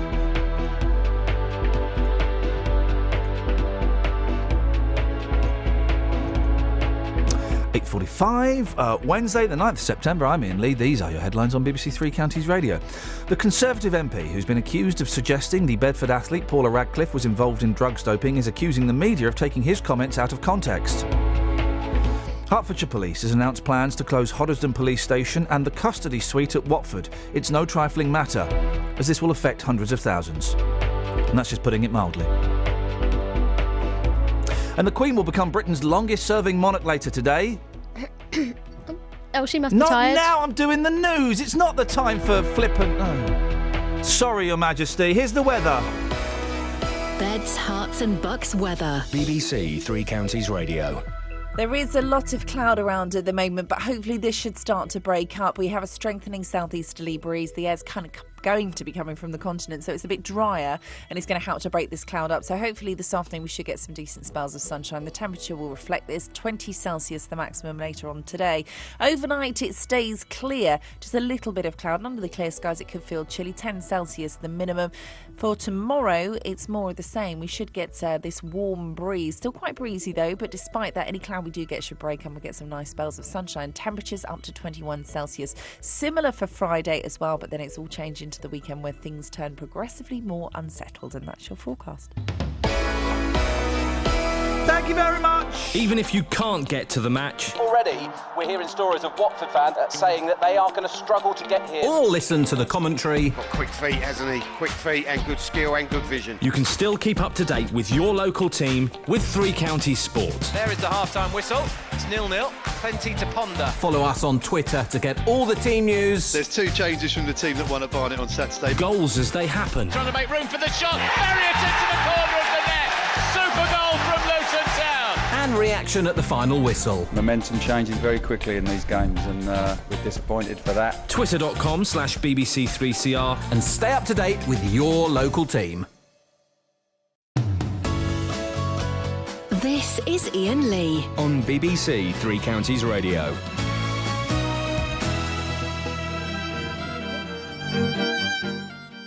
How many calls have we got for Ask Dave? Well, it's a bit awkward. Hey, I've got one tweet. Okay, well, it's Dave. From John. Yeah, of course. Dave, we've not had many calls in response to... Oh, yeah, let me finish. We've not had many calls in response to the Ask Dave feature. One thing I'd like to ask is... She leave Dick? Yes? She leave Dick? Excuse me? She leave Dick? Yeah, and to you. Thank you very much indeed. Okay, what's the... If you want to ask Dave, this is a genuine feature.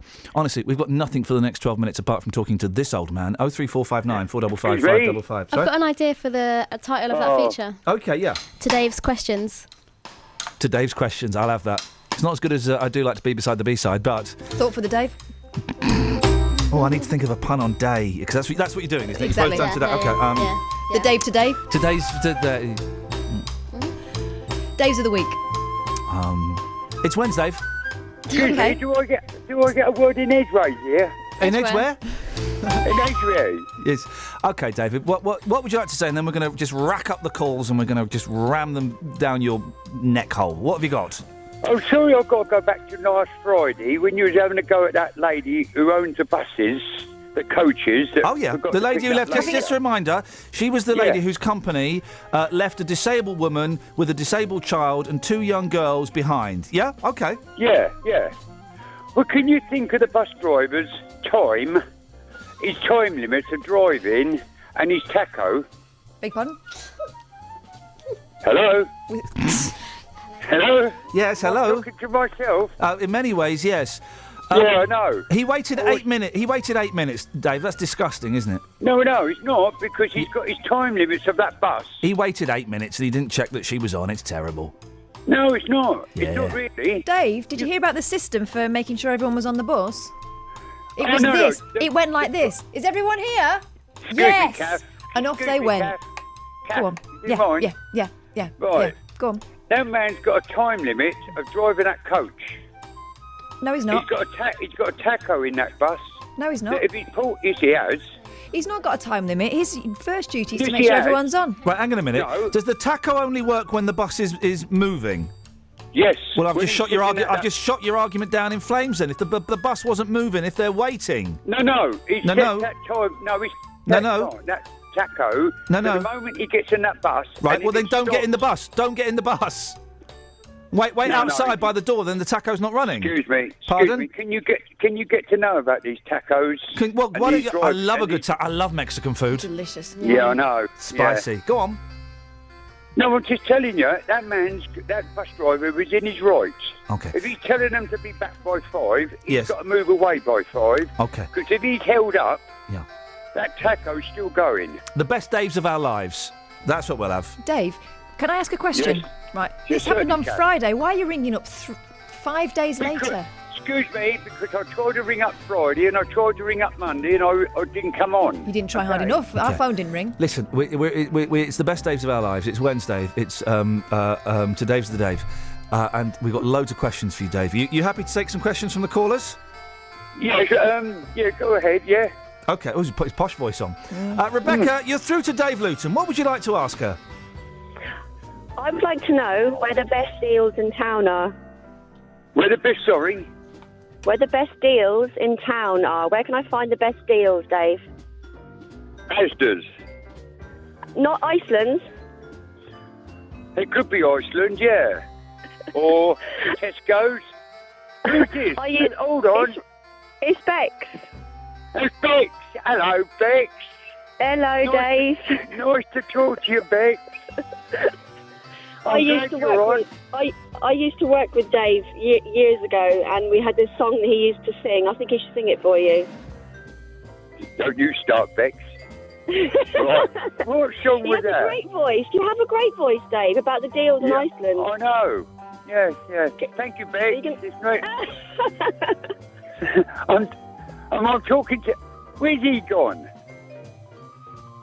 Hello? No, he's gone. I think we're on our own, Dave. Yeah, oh, really? Yeah. Oh, stop laughing, Bex, will you? There you go. You know what I mean? But, Morning, Dave. Who's that? It's Jamie. Who? Grumpy Jamie. Do I know you? Oh, Grumpy Jamie, yeah. Are Dave, you all where right, can I mate? get free parking in Luton? A free park? Free parking. You know, I can't answer that question. It's not good enough for me, mate. There's nowhere, mate. There's nowhere in this town come on. for free parking. Can you research it for me? Pardon? Can you research it for me, please? Oh, I haven't got a computer, mate. I don't know how to work a computer. Oh, mate, you're letting me down. Who? You are. Why? Because I thought you'd have all the answers. No, mate. I don't ever think.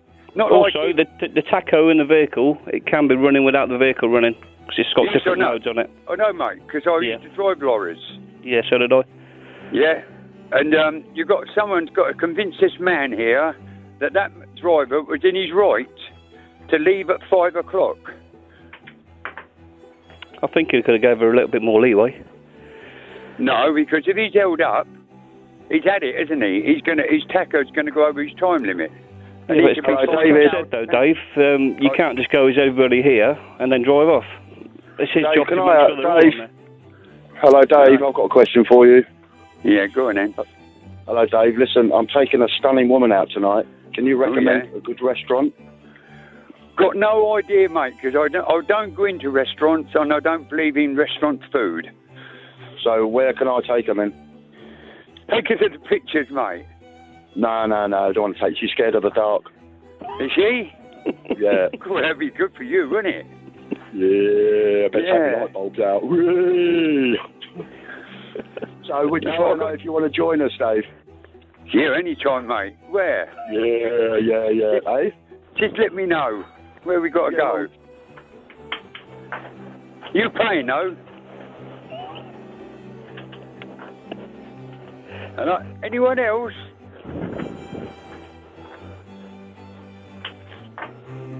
Anyone else? Hello? Am I talking to myself?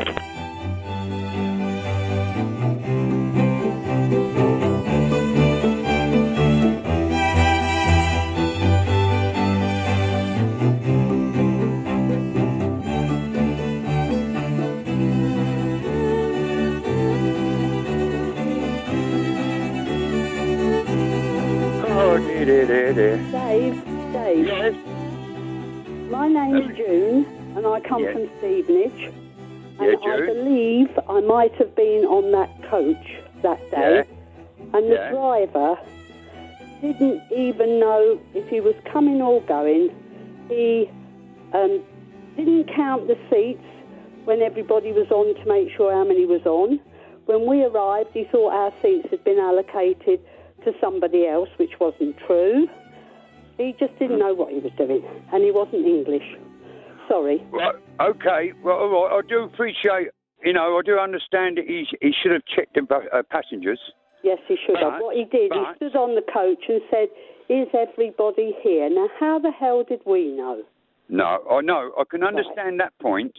But when it comes to the taco and his driving hours, he's got to leave at 5 o'clock. Past 4 when he went off. Oh, he went off at half 4, not 5 o'clock. Half four he said he would go off, and apparently this was about 8 minutes after 4:30. I mean, if that's the same coach that I was on, and that's what happened. But the thing is, if he's told you 4:30, he's got to leave at 4:30 because he's worried about his driving hours. Yes, dear, but if somebody has an accident, they can't help it, can they? And the other thing is, if he had an accident in the coach, then where's your taco then? So that an accident is different. Oh no, you're still going on about the taco, and that's what I'm saying. So, in any case, it's lovely talking to you. Goodbye. And to you, June. Thank you. Is that the lot? Hello? Oh, come back, Mr. Rhodes, Stephen Rhodes. He talked to me. Hello? Where's Matt at Luton? Any more questions? Yeah. Do you think, right, women should wear the veil or not wear the veil? No, I don't. It should be barred. Yeah, and what reason would you have for that? Because of terrorism. Yeah, that's right. Identity, innit? Oh, yes, you can't see the person under that veil. I did. Regardless if it's a woman or... I know, that's what I'm saying. It's nothing to do with whether you want to see their faces or not. It's just identity, isn't it? It is, and it's a scary thing, actually, on some people. Very scary. Do you talk to one of them, yeah?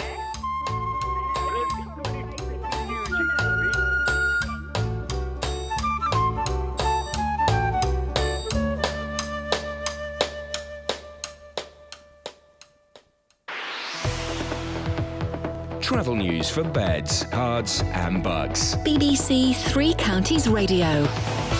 On the M14 northbound, there's been an accident at junction 2 for Beaconsfield, so there's a lane close there on the exit Slip Road.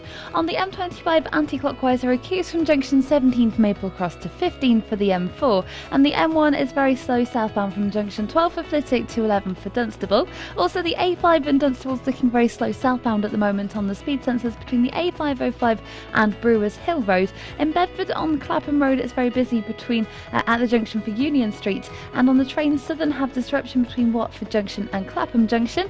Samantha Bruff, BBC Three Counties Radio. Thank you, Sammy.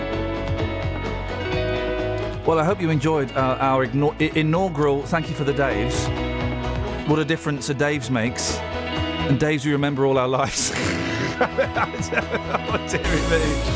Oh. We all nipped out and started smoking again during that.